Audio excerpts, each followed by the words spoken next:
A ver si esta vez hay suerte. Pues nada, bienvenidos. Todavía de vez en cuando pararé porque me toca admitir gente. Hoy tenemos con nosotros a Raúl Redondo. Raúl, saluda. ¿Estás por ahí?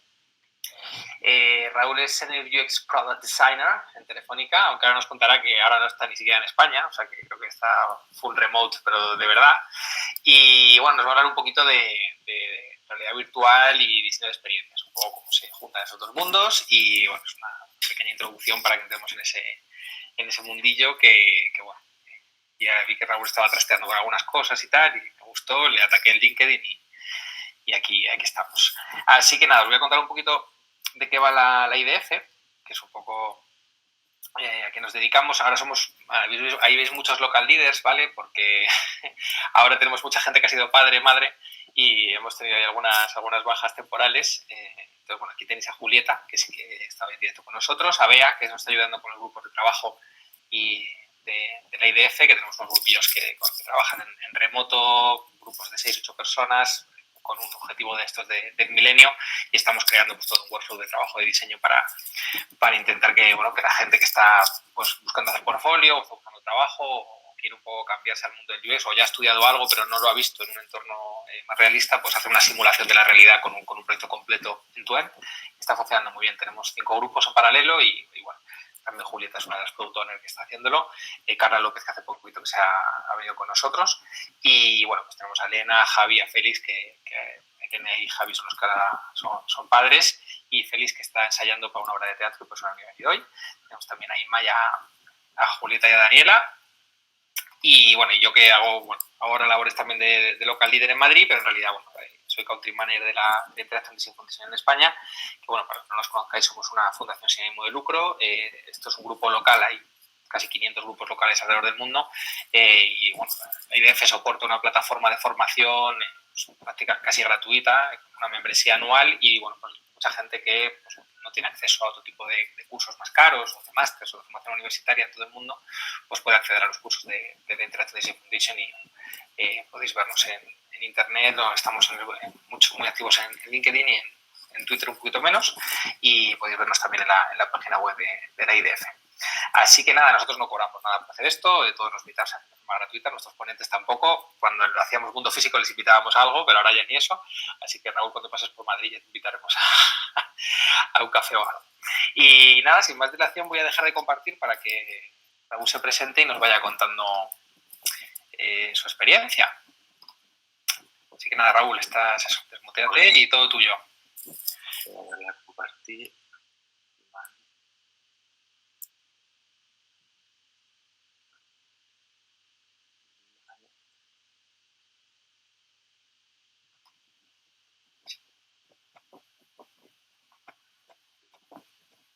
Está cargando un momentito. Ya lo vemos, Raúl, perfecto. Cuando quieras. ¿Lo veis bien todo? Vale. ¿Me oyes? ¿No? Vale, pues nada, antes de nada, gracias a Juan José por invitarme. Gracias a las personas que he visto ya que estáis ahí, que está Álvaro, Cintia, bueno, varios del grupo. Gracias por el apoyo y por venir. Sobre todo con el calorcito que hace, que seguro que os apetece estar en otro lado. Bueno, pues la charla se llama La realidad frente al espejo. Es una introducción a la realidad virtual para diseñadores de experiencia de usuario. Y bueno, espero que os guste a ver lo que viene. Bueno, soy Raúl Redondo, soy diseñador UX en Telefónica. Bueno, pues las redes sociales donde podéis encontrarme, estoy muy activo en Twitter, en LinkedIn también, y luego mi página web, que ahí a veces pues publico algunas cosillas, pero bueno, no muchas. Ahí tenéis un QR code para las notas y comentarios. No hay muchísimos, pero bueno, por si tenéis curiosidad, es más para citar imágenes que he tomado y cosas así, y que las he tomado a otros sitios, pues para dar un poco de crédito. También estoy en la comunidad XR en España, que, bueno, hay dos, o por lo menos yo estoy en dos.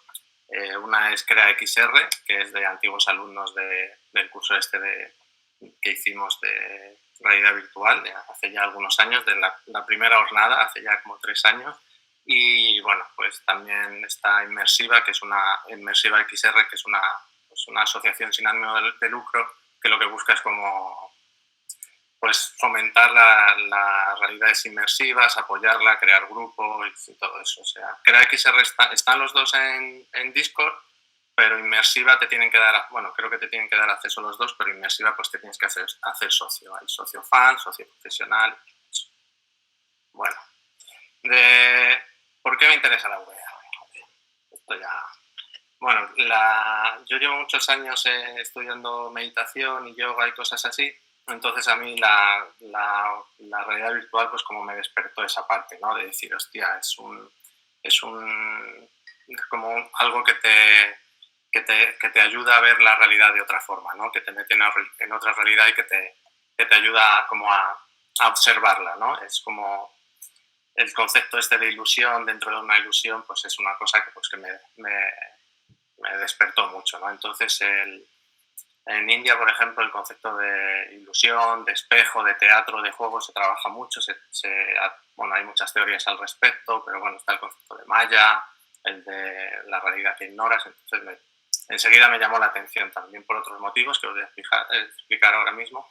La charla se llama, bueno, había varios nombres, se llama la realidad frente al espejo por eso mismo, ¿no? Porque es una forma en la que la realidad se ve reflejada y se ve de una forma muy diferente, ¿no? Empezamos a entender un poco si esta realidad que tenemos, pues cómo es, ¿no? Y cómo funciona. Hay un experimento muy sencillo que podéis hacer, que es cuando os miréis al espejo. Bueno, es más fácil hacerlo después de la ducha, pero si os ponéis frente al espejo y marcáis vuestra silueta con un dedo, veréis que la silueta no corresponde mucho ni en tamaños ni nada así, ¿no? Entonces me pareció muy interesante ese tema de qué estamos intentando copiar, cómo lo hacemos, cómo cogemos ideas de ahí. Entonces eso, pues bueno, pues por eso le llamé así, ¿no? También hay una cosa en la realidad virtual, pues hay diferentes escuelas o diferentes teorías pues que hablan como de que puede ser un medio transformador de la conciencia y cosas así, ¿no? Pero estos son teorías un poco más, yo creo, optimistas, o yo las llamaría radicales. Por ejemplo, Metzinger y Madari, que son dos filósofos, ellos son totalmente de este tipo, ¿no? De la tecnología, la plasticidad absoluta de la conciencia humana, ¿no? Pues la realidad virtual va a cambiar pues nuestra comprensión de la experiencia consciente, la individualidad, la realidad, además la estructura de la realidad, ¿no? De pues, relaciones cotidianas, interacciones, incluso quiénes somos o qué creemos que somos, ¿no? Que son conceptos muy filosóficos. Vindenes es un punto medio y es muy interesante su trabajo porque él trabaja de esa forma, pero también él intenta como conectarlo con la experiencia de usuario y también con las máquinas, ¿no? Cómo las interfaces nos modifican. Es un modelo que se llama post-fenomenológico. Bueno, es post porque en realidad lo que hace es nuestra conciencia también modifica la máquina y la máquina nos modifica a nosotros, ¿no? Ese concepto de fenomenología. Y luego están Solarsky y Gombrich, que no he podido citarlos porque me han ayudado mucho en esta charla, ¿no? Solarsky es un diseñador de interacción y de juegos y tiene una teoría muy interesante que bueno, he cogido algunas cosas y os voy a contar. Y luego Gombrich es un historiador de arte que también se ha trabajado mucho el tema de la percepción, ¿no? De cómo percibimos, cosas así, ¿no? De cómo percibimos el arte, cómo evoluciona, cómo funciona. Vale. ¿Por qué hay un interés profesional en la realidad virtual? Bueno, lo llamo VR por Virtual Reality, no RV, pero bueno, es igual. La realidad virtual es como cuando hay una nueva tecnología siempre sucede esto, ¿no? Es como un empujón hacia atrás de todo lo que sabemos. Es como si las interacciones realmente ya no encajan, lo que sabemos funciona pero no sirve, o sea que es como el mapa se está desdibujando y tenemos que volver otra vez a investigarlo, ¿no? Pues hay como, no sé si conocéis, hay como unas leyes así que hablan de extensión, obsolescencia, recuperación, reversión, ¿no? Que son cuando surgen nuevas tecnologías, ¿no? Pues lo que el medio amplifica, lo que convierte obsoleto, lo que recupera, ¿no? Pues por ejemplo, la realidad virtual como que nos da superpoderes, ¿no? Y pues en eso, con otros medios que tenemos, pues esa parte no la tenemos. O por ejemplo, ha perdido relevancia el texto, pues porque es muy difícil leerlo, ¿no? pues también hay otros tipos de relaciones y sobre todo los procesos de trabajo pues cambian, ¿no? Estos modelos que tenemos ahora que conocemos los diseñadores de experiencia de usuario, pues todavía como que no se aplican o no encajan todavía muy bien, o bueno, pues que hay que crear como esa parte. Entonces creo que es una oportunidad de la hostia, porque mola un huevo, porque la realidad virtual mola un huevo, cualquiera que lo haya experimentado lo sabe, es algo que no hay que explicarlo, que hay que experimentarlo. Entonces, pues, ¿por qué no formar parte de esas nuevas definiciones? Sobre todo porque los diseñadores, como tenemos ese punto de vista más humanista, ¿no? Más centrado en el usuario, pues una tecnología que, si hacemos caso a estos filósofos, va a tener tanto impacto, joder, se nos puede ir de las manos, ¿no? Si no la controlamos o si no le damos ese toque como ético, más humano, más de control, ¿no? Pues por eso. Entonces, yo escribí este texto, que es el que me he traído aquí, que llamó la atención a Mr. Elizondo, y bueno, pues esto es una cosa que vi yo, pues como que ya empieza a hacer falta, ¿no? Como que la gente empieza a buscar como dónde me agarro, cómo empiezo, cómo, no sé. Entonces pues hice como una recopilación de estos de checklists, ¿no? Con un poco de clickbait, ¿no? Con esos números de 31, pues 31 había, ¿no? Y entonces pues creo que esto está bien, esto es una parte así como que es necesario. Me voy a enfocar más en otra cosa, porque creo que esto todavía no es, esto para eso está este artículo, pero vamos a ir por otro camino más o menos.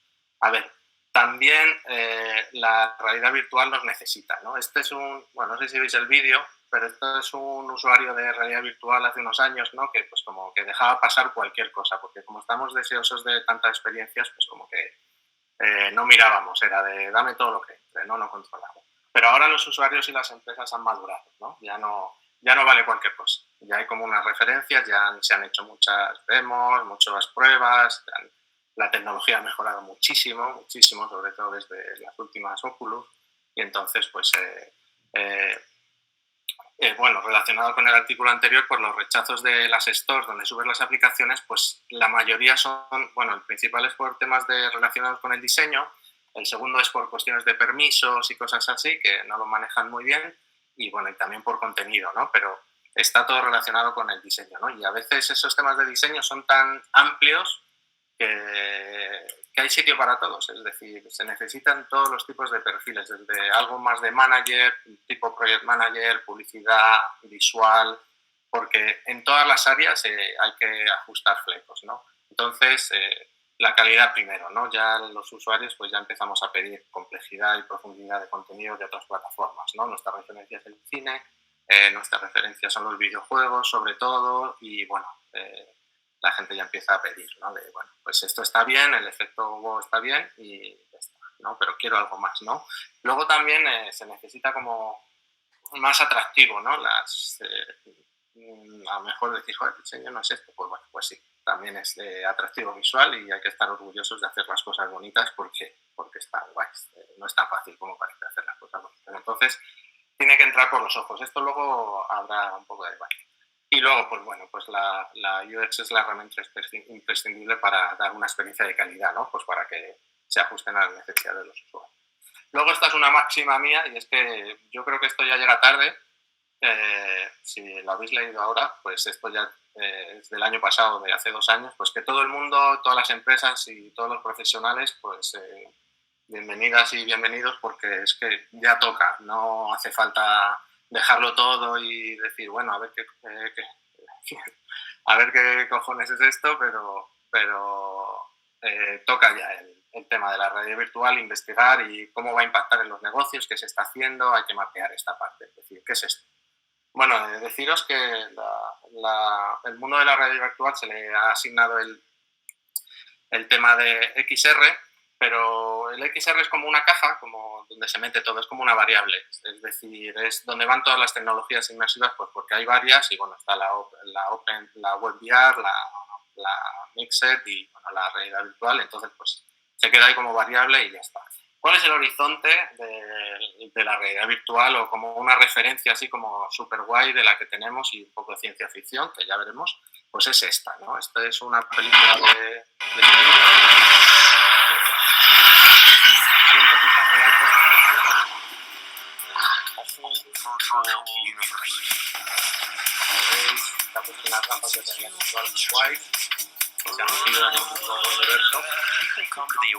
all the things they can do.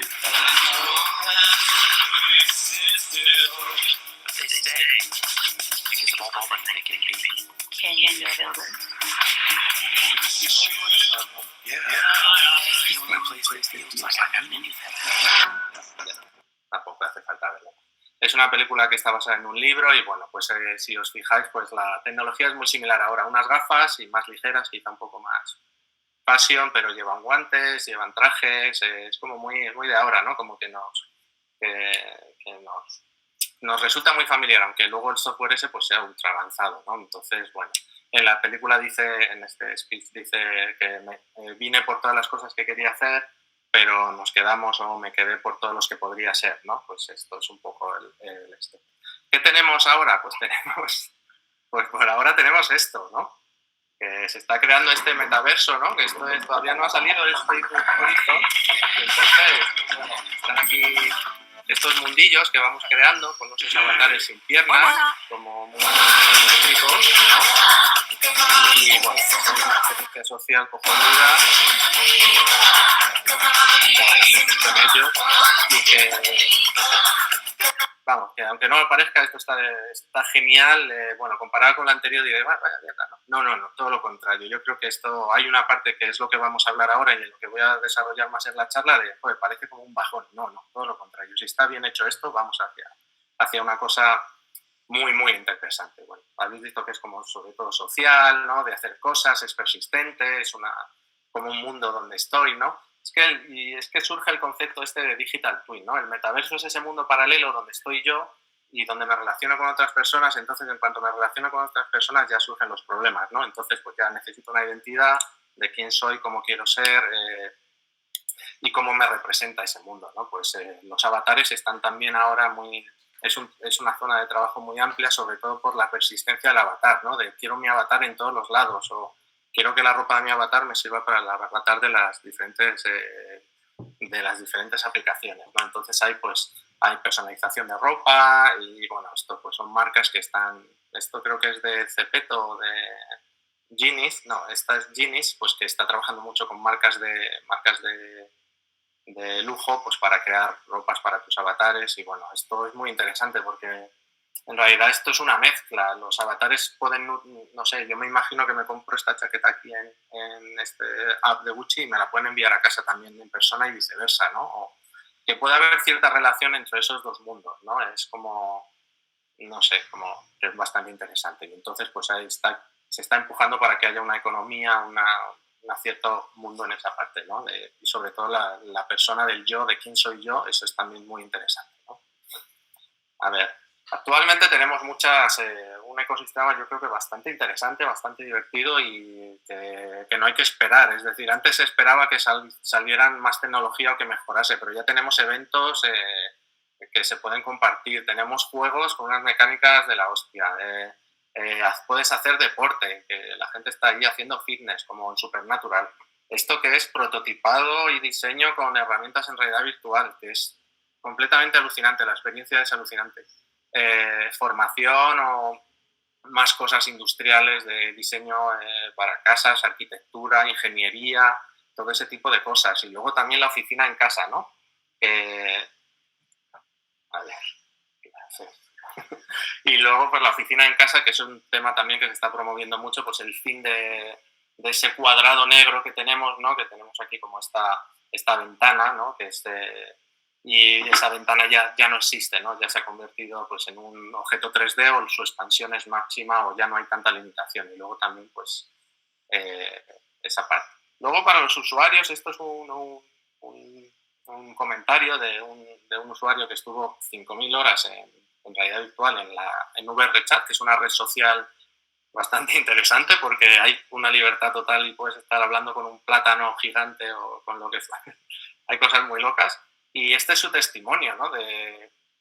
Mira todo lo que ha vivido esta persona que se ha reído, que ha llorado, pues que ha hecho amigos, ha ampliado su visión del mundo, ¿no? Que es como que tiene muchísimo potencial. La realidad virtual es acerca de emociones, ¿no? De cómo vives esas emociones, cómo te relacionas y, bueno, pues es que para los usuarios es también algo como usuarios y, bueno, profesionales. Esto quería hacer como una vista general, ¿no? De esto. ¿Cómo se experimenta la realidad virtual para los que no lo sepáis? A ver, ¿se me va a apagar la tele? No. Sí. Espera. Bueno, creo que se me va a apagar la televisión, no sé por qué, que es donde tengo las notas. Bueno, pues hay dos modelos. Está la PCVR y la Standalone VR. La PCVR es la VR conectada a un ordenador y con un cable. Espera, a ver, a ver si puedo hacer algo porque se me va a apagar la televisión. Sube el volumen o algo, ¿será que tienes puesto el eco? Vale, a ver, subo. A ver. Cualquier actividad. Ya está. Esto es como cuando Netflix te dice, ¿sigues ahí? Pues eso. Que te has quedado dormido, ¿no? Vale, sí, es que también el sensor está un poco escondido y con el mando no funcionaba. Bueno, pues son dos modelos básicos. Son unas gafas que te pones frente en la cabeza, en los ojos, tapándote los ojos, y lo que hacen las gafas es un efecto muy básico, que es que nosotros te separa las dos visiones y te convierte en tres. Entonces hay una PCVR, que es la primera, sí, que se conecta a un ordenador, es más potente, tiene unos cables y, bueno, un ejemplo pues es esto que parece parecen ahí como, no sé, un poco Matrix ahí de gente conectada, un poco creepy, ¿no? Y la otra es un poco más divertida, pero no, las dos son súper divertidas. Y bueno, pues tienes unos controladores en las manos que te detectan el movimiento, entonces tienes como localización de la cabeza y de las manos, ¿no? Y con una interacción. Lo único, pues que la PCVR pues, tiene más potencia, tiene más recursos y la Standalone, como las Oculus Quest 2, pues está el procesamiento en la gafa y es como un teléfono. Entonces, pues es más humilde y hay que optimizarlas. Vale. Yo veo ahora la VR, la veo ahora como este teléfono, ¿no? He puesto un teléfono en la historia del producto, ¿no? Como, ¿en qué estado está esto? Pues para que podamos como algo similar, ¿no? En realidad iba a poner una televisión, pero como Telefónica es mi empresa, pues he puesto el domo, ¿no? Pues como que al final se hizo memorable, está en todas las casas, normalmente en las casas hay un dispositivo que es compartido y, bueno, pues más como la televisión, pero vamos, ahí sucede todo el ocio y, bueno, pues por ahora vamos por ahí en ese estado, ¿no? Vale. Ya entramos en harina, ¿no? Ya creo que tenéis una idea un poco del contexto. ¿Qué sucede cuando nos ponemos las gafas, ¿no? Pues que entramos en un nuevo mundo. La realidad virtual en realidad es como estar en una cueva. Bueno, esto de la cueva es un poco platónico, pero bueno, es como... Sí, totalmente. De hecho es platónico, porque tú a Platón le das las gafas de realidad virtual y te manda a la mierda, porque te dice que estás en una cueva y te pones en otra realidad, ¿no? Entonces te estás alejando del conocimiento, ¿no? Entonces, bueno, pues es una capa más de representación dentro de otra representación. Entonces, ¿qué haces cuando te pones la gafa de realidad virtual? Pues entras en un nuevo mundo, ¿no? Y te aíslas en un nuevo mundo. Esto es un concepto, yo creo, antiguo de la realidad virtual. Ahora se están abriendo como puertas, es decir, ahí ya las gafas empiezan a detectar el entorno, quién pasa, se abren como ventanitas para tener el teclado, el keyboard. Entonces, pues bueno, ya esto está avanzando y son nuevos conceptos que, bueno, la tecnología va avanzando. Entonces, es como si entras en una obra de teatro y hay 4 puertas y estás tú ahí. Es decir, el teatro, todo es la realidad virtual, ¿no? ¿Qué sucede con la realidad virtual? La realidad virtual, cuando está bien hecha, es una ilusión, ¿no? Es como una ilusión que funciona de manera automática. Esta es una ilusión que se llama la espiral de Fraser, la descubrió en 1900, y entonces, aunque parece una espiral, en realidad son círculos concéntricos, y lo interesante de todo esto es que estamos presos de la ilusión, es decir, funciona de manera automática. Aunque sepamos conscientemente de que esto es una ilusión, el cerebro le sigue engañando a la ilusión, ¿no? Hay quien lo llama esto el efecto etcétera, y es de que el cerebro ante tanta complejidad dice, vale, pues una espiral, pues porque parece una espiral y no me voy a quedar aquí, no está en esto. Bueno, eso no lo sé. Entonces, bueno, esto funciona de manera automática, ¿no? Lo que me hace pensar que parece ser que como que es un tema muy de raíz, ¿no? Este tema de la ilusión, de cómo la realidad virtual nos mete, como que está muy dentro de nosotros, en la parte más inconsciente y como que toma el control, ¿no? Sobre todo cuando está bien hecha, ¿no? Es como que cuando estamos ahí estamos y cuando no estamos no estamos. Pero bueno, esto es un concepto más avanzado, ¿no? De esto. ¿Cómo entramos en ese mundo, en esa ilusión? Sobre todo con la vista, que es como el sentido primordial por el que realmente empezamos ya a tener dudas de, estoy aquí, ¿no? Como que estoy aquí. Es como que los ojos tienen como esa capacidad de invitar a todos los sentidos a la fiesta y decir, oye, sí, venga, que sí, que aquí hay mandanga, ¿no? Que aquí no lo vamos a pasar.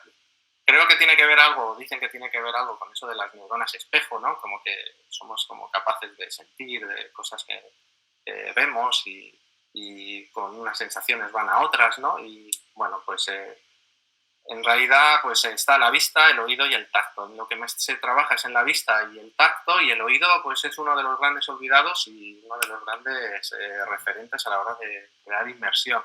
Lo que pasa es que bueno, no se tiene tan en cuenta. El tacto pues son, yo creo que uno de los principales también, ¿no? Pero sobre todo la vista. Hay unos conceptos, porque bueno, que tienen que suceder o que se habla cuando se habla de realidad virtual, que se le llama la inmersión, significa los elementos que están estimulados virtualmente, la presencia, que es el nivel en el que tu cerebro dice, hostia, esto es real, y luego hay otro concepto que se llama la agencia, que es el nivel en el que esa realidad te permite participar y sentirte parte de ella, ¿no? Como incluso influir en ese mundo artificial o esa realidad virtual, ¿no? En realidad, yo creo que no funciona tanto como la otra espiral, sino que funciona como esta ilusión, ¿no? Esta ilusión, bueno, supongo que la conocéis, se puede ver una señora mayor o una mujer joven, y entonces la realidad virtual funciona así, como que vamos de un lado a otro y a veces o estamos o no estamos, pero como que entramos y salimos. Es decir, cuando hay una baja inmersión o una baja presencia o una baja agencia, pues entramos en un estado de incredulidad, los sentidos dicen algo falla, bueno, te pueden decir me mareo, pero en realidad te pueden decir esto no es real, y entonces pues como que salimos de la ilusión y entramos en otra. Pero realmente no podemos estar en las dos a la vez, ¿no? Que es como lo curioso. Aquí saltamos de una ilusión a otro y bueno, pues esto pues se debilita pues cuando estamos aburridos o confundidos o no se utilizan bien los elementos de la realidad virtual, ¿no? Eso, bueno, pues sucede algo así, ¿no? ¿Qué hace el usuario cuando entra en realidad virtual, ¿no? Que cuando se pone las gafas, ¿no? Pues las cosas que se pregunta es quién soy, ¿no? Este es mi cuerpo, ¿qué puedo hacer aquí? ¿Cuáles son las leyes de este mundo, ¿no? ¿Y por qué estoy aquí, ¿no? Pues seguro que se pregunta más cosas, pero bueno, son como que el cuerpo automáticamente te empieza a pedir esas cosas, ¿no? Como ¿qué está sucediendo aquí? ¿Qué puedo hacer? ¿Qué se puede hacer? ¿Qué no se puede hacer? Entonces, bueno, os he puesto este ejercicio que es para que veáis una nube, ¿no? Pues como es no sé si veréis algo, ¿qué os parece? Si veis cuando observamos las nubes, ¿no? Pues pues el autor el ilustrador, pues ve un conejo, no sé si hay un conejo aquí, no sé si veréis algo. Pues ha puesto una especie de King Kong o algo así, ahí como en la montaña, y esto que yo creo que es más fácil aún, ¿no? De entender, o que parece que, no sé si lo estáis viendo, pues un perro, ¿no? Pues esto, en realidad, la realidad virtual funciona como esta nube, ¿no? Tú ves cosas que te resultan familiares y les das sentido, ¿no? Incluso aunque las veas extrañas, las das sentido, como en los test de Rosas, ¿no? Es como que intentas buscar la coherencia de todo, ¿no? Es como que tienes un canon que no lo puedes desaprender, y entonces pues empiezas a ver cosas que te son familiares, ¿no? Que pues, a veces percibes que correctamente, a veces no, pero bueno, es como un poco esa parte de buscar que encaje en mi mundo posible, ¿no? Es como estoy buscando interpretaciones y dices, bueno, esto es dentro de lo posible, esto puede ser esto, ¿no?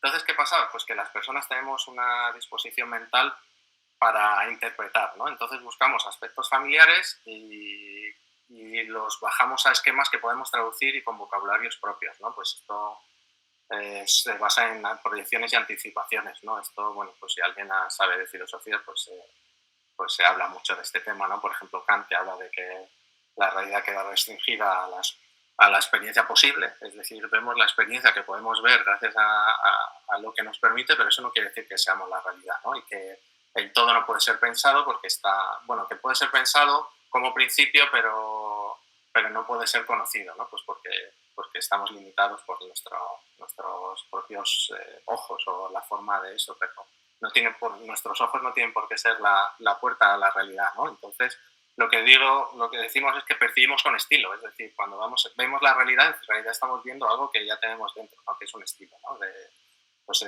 También las leyes de la Gestalt, pues si sois diseñadores, pues las conocéis, que determina, organiza la información de cierta manera, pues, y establece juicios, categorías y todo eso. Pues esto es un ejemplo de cómo se representa a la Virgen María en diferentes países, pues cada uno se lo lleva a su territorio. Es decir, esos símbolos pues están ahí.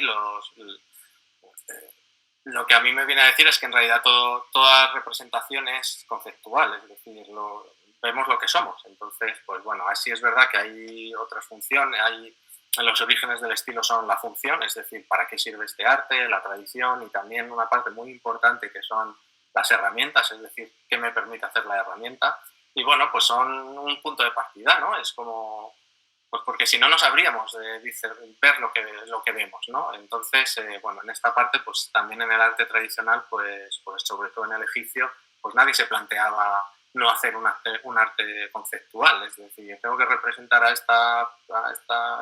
este dios, porque conceptualmente es así, pero no es tengo que representarle todos los atributos que me permitan reconocerle. De hecho, hay como cosas muy interesantes de quitarle atributos porque la representación es como materializas al dios, entonces no te interesa, ¿no? Por ejemplo, el mito este de Pigmalión, ¿no? De que cobra vida, ¿no? Y pues depende de lo que pintes, pues esto. Esto también se ve como, por ejemplo, yo que, bueno, no lo he dicho, que me ha dicho antes que lo comentara, o sí lo he dicho, que estoy residiendo en Polonia, ¿no?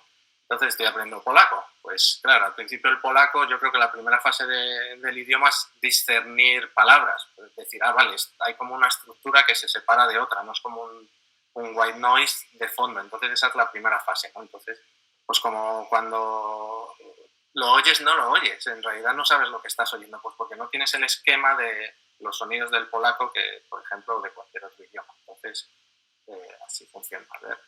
Vale, el sistema de archivos. Como os he dicho, ¿cuál es el sistema? Todos tenemos un sistema de archivos que, bueno, lo podemos llamar los átomos, ¿no? Que esto es muy de sistema de diseño. Quizás tenía que haber puesto de título para atraer a más a más gente, ¿no? Con esto de los sistemas. Pero bueno, pues tenemos millones de estímulos y tenemos que clasificarlos. Entonces, pues esos estímulos, pues hay unos que son una base y, bueno, esto es una propuesta de átomos para la experiencia de realidad virtual.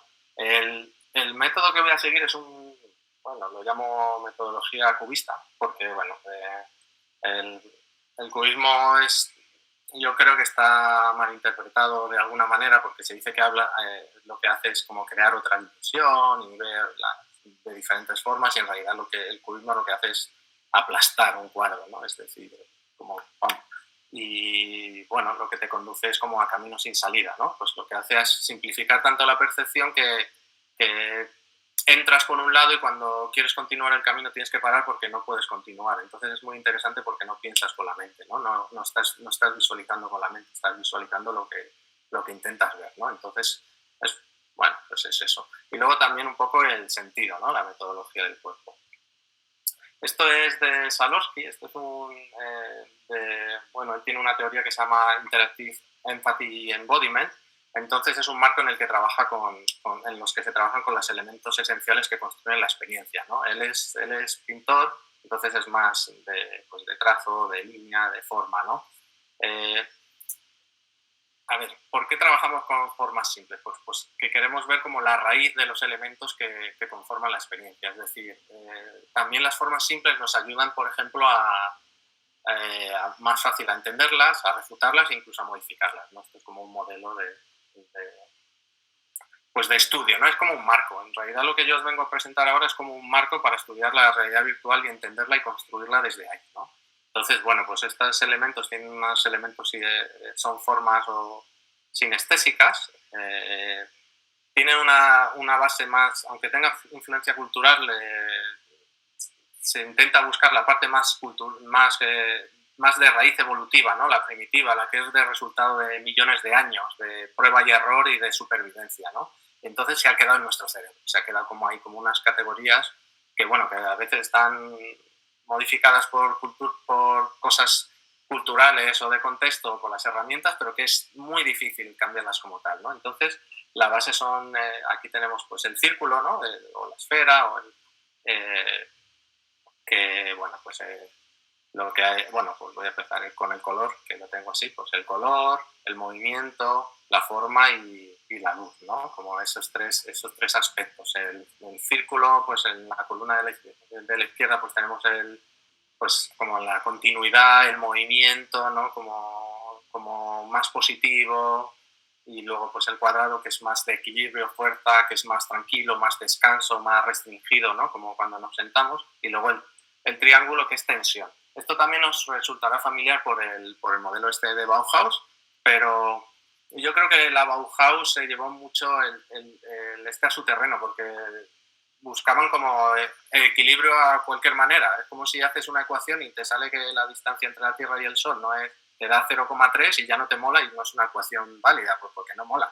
Entonces ellos pusieron el triángulo como muy estable, y bueno, yo creo que en realidad el triángulo es como más de ángulos desiguales, ¿no? Pues como que de otra manera, ¿no? Entonces, bueno, estos son los principios que construye la experiencia. Os voy a poner unos ejemplos, pues por ejemplo la forma redonda, ¿no? Y en la forma, pues quizá venga de la fruta, de la piel, de esa parte como más agradable, ¿no? La cuadrada, pues es posible que venga pues de los bosques, de las cuevas. Bueno, las cuevas a veces son un poco redondas, bueno, pues como algo más estable, ¿no? Y por supuesto las zonas agudas pues nos transmiten eso agresivo, ¿no? Esa tensión, ese dolor, pues porque pues a lo mejor pues hemos tenido experiencias con eso que es muy probable que evolutivamente no nos beneficie eso, ¿no? Luego, por ejemplo, una aplicación, esto es Uncharted 4, bueno, en una charla que dio Emilia Saz, que es la diseñadora de niveles del juego, pues ella dijo que pues, ha aplicado estos principios básicos a su diseño de niveles, ¿no? Pues para que sean entornos más jugables, predecibles y que trabajan como una forma como del inconsciente, ¿no? Entonces, pues por ejemplo, las zonas más redonditas son, lo que quiere decir es no te preocupes, puedes pasar por aquí, no va a pasar nada. Las zonas cuadradas son como vete hacia allí, esto puede ser útil, y las zonas más triangulares, como más afiladas, pues son de ten cuidado, ¿no? Eso es un ejemplo. Entonces, con los colores no lo quería meter porque es un tema que es un melón muy grande. Yo creo que es de los que más complicados es de categorizar, porque tienen mucha influencia pues asociaciones culturales, políticas, religiosas, incluso lingüísticas, ¿no? Porque te puedo decir el azul pues es como expansivo, no sé qué, pero luego me dices tú, no, en inglés blue es triste. Pues entonces también hay muchos matices, bueno, pues la cantidad, la combinación.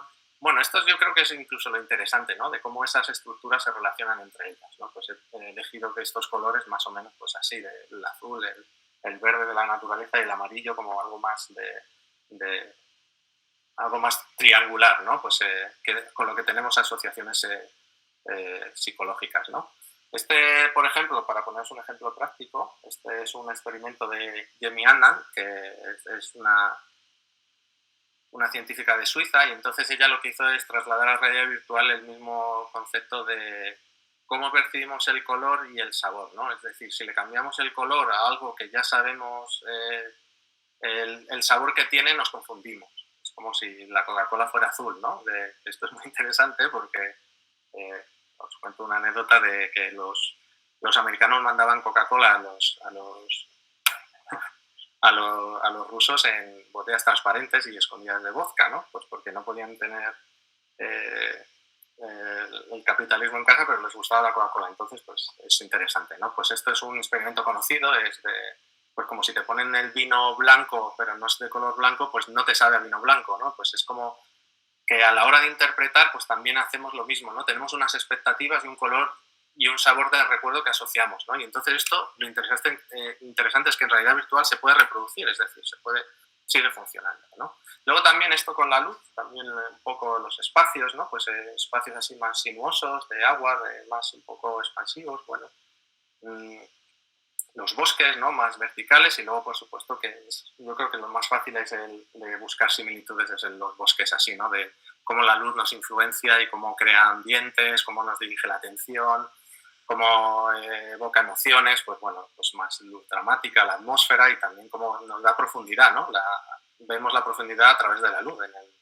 Sin luz estas formas serían planas, ¿no? No tendrían esa forma, no entenderíamos la profundidad. Pues, hay otras formas de entender la profundidad, si habéis estudiado dibujo técnico, que se ven de diferentes lados y ya puedes sacar la forma, pero vamos, que si no, estas figuras no tendrían profundidad, ¿no? Entonces, bueno, pues este es del mismo juego, de Uncharted, y bueno, pues cómo utiliza la luz para decir tienes que ir hacia esa parte, ¿no? Entonces, estos elementos, pues como que bueno, pues que son indicios, ¿no? Y que son inconscientes y que dirigen el juego y que están ahí, ¿no?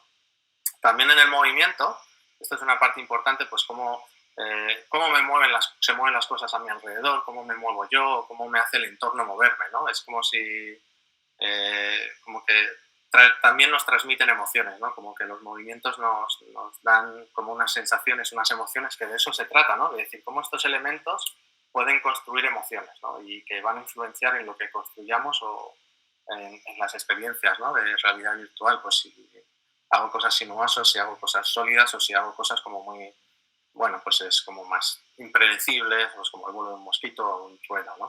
Entonces esto es muy interesante, por ejemplo, pues si lo aplicamos a los espacios que construimos, ¿no? A los espacios donde queremos que aparezcan las cosas. Pues no sé si este Pokémon dónde debería aparecer o dónde esperas que aparece, pero por ejemplo en los ejemplos del centro y la derecha, pues como que son más inesperados, ¿no? Como que te hace subir, calculas esfuerzos, no ves bien lo que va a suceder a la derecha, ¿no? Esto es muy interesante porque en los principios de la realidad virtual, cuando se empezó a experimentar en estos temas, una pena que haya empresas así importantes que se hayan ido porque que ya no apuesten por la realidad virtual o lo apuesten de otra manera porque compartía mucho conocimiento. Entonces la base era siempre una base natural. Es decir, tenías que dar confort al usuario, pues le metes en la naturaleza. Pues todas las interacciones se basaban en la naturaleza, pero hasta un nivel de...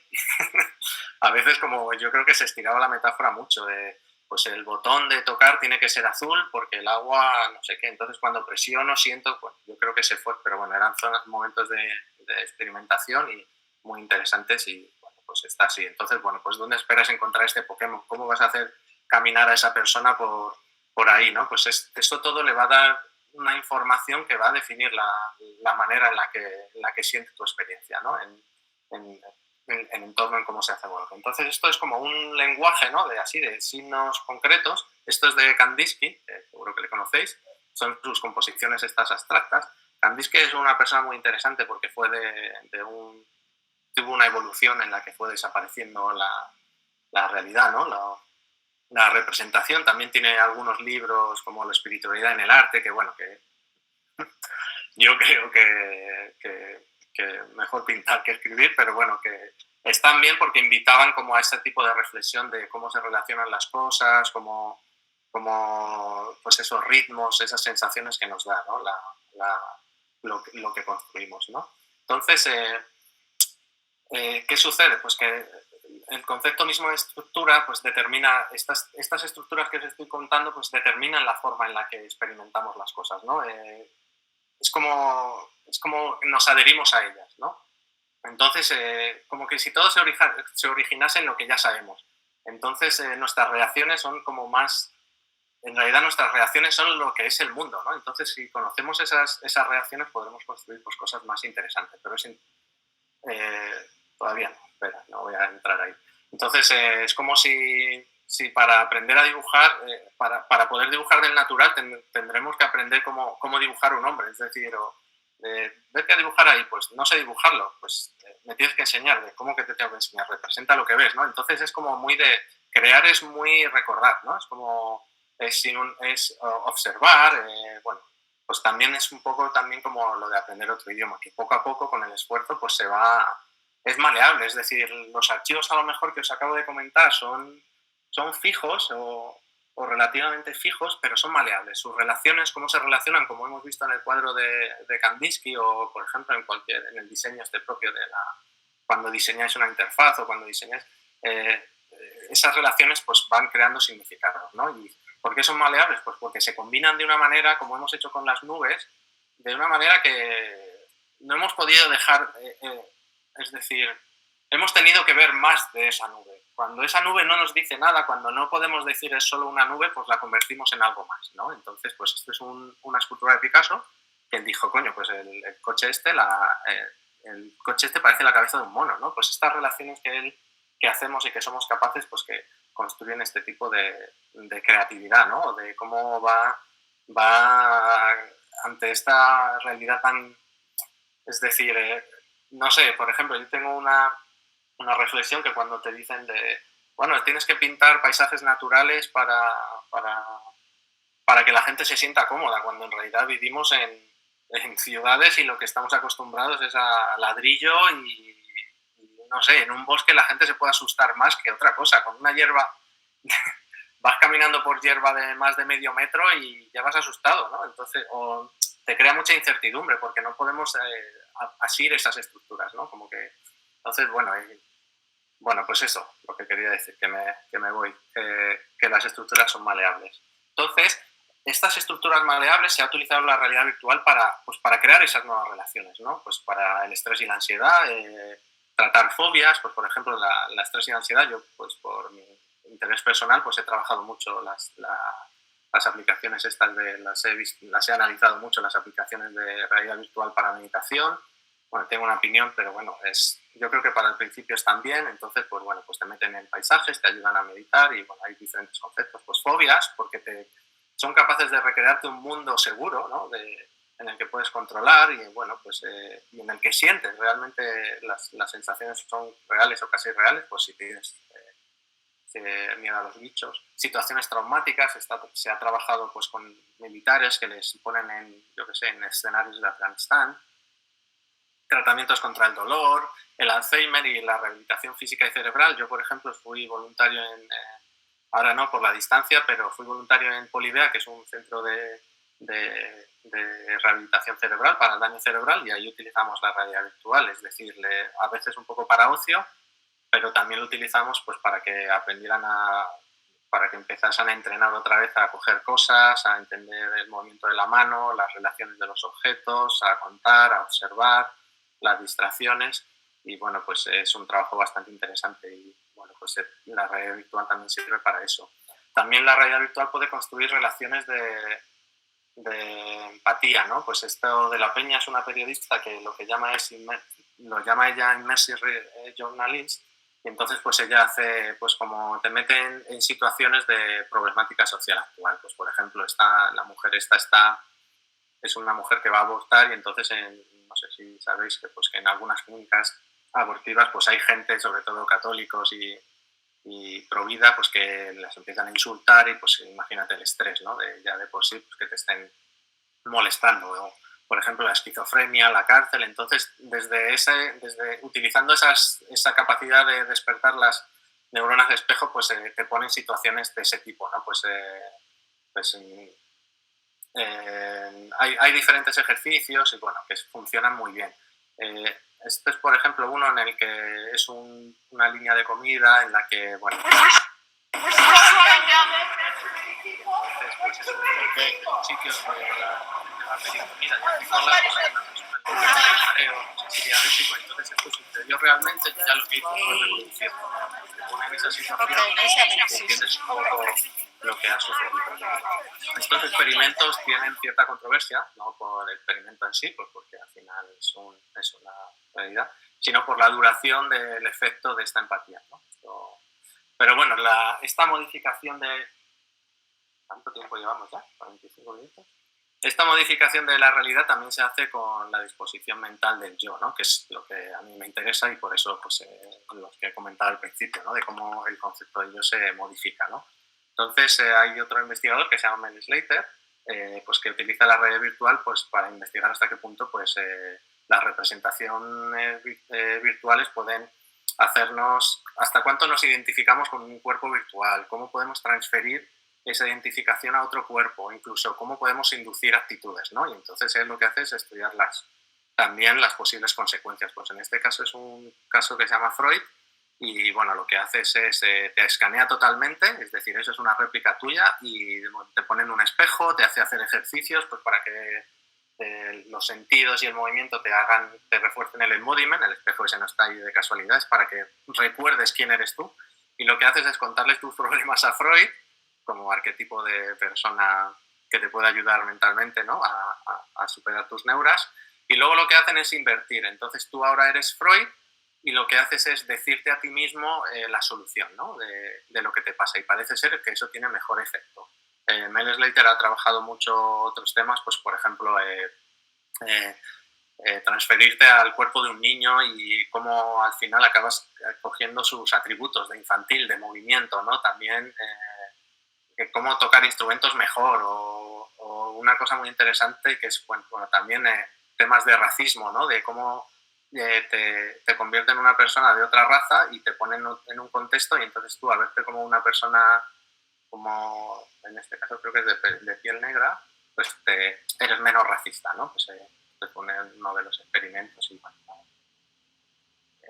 es interesante. También tiene otro muy interesante en el que tú estando en una posición cómoda sentado, si tu avatar está en una posición incómoda, estás incómodo, ¿no? Entonces es como para que veáis cómo ese lenguaje se sigue transmitiendo a la mente. Pues aquí es el fin del experimento.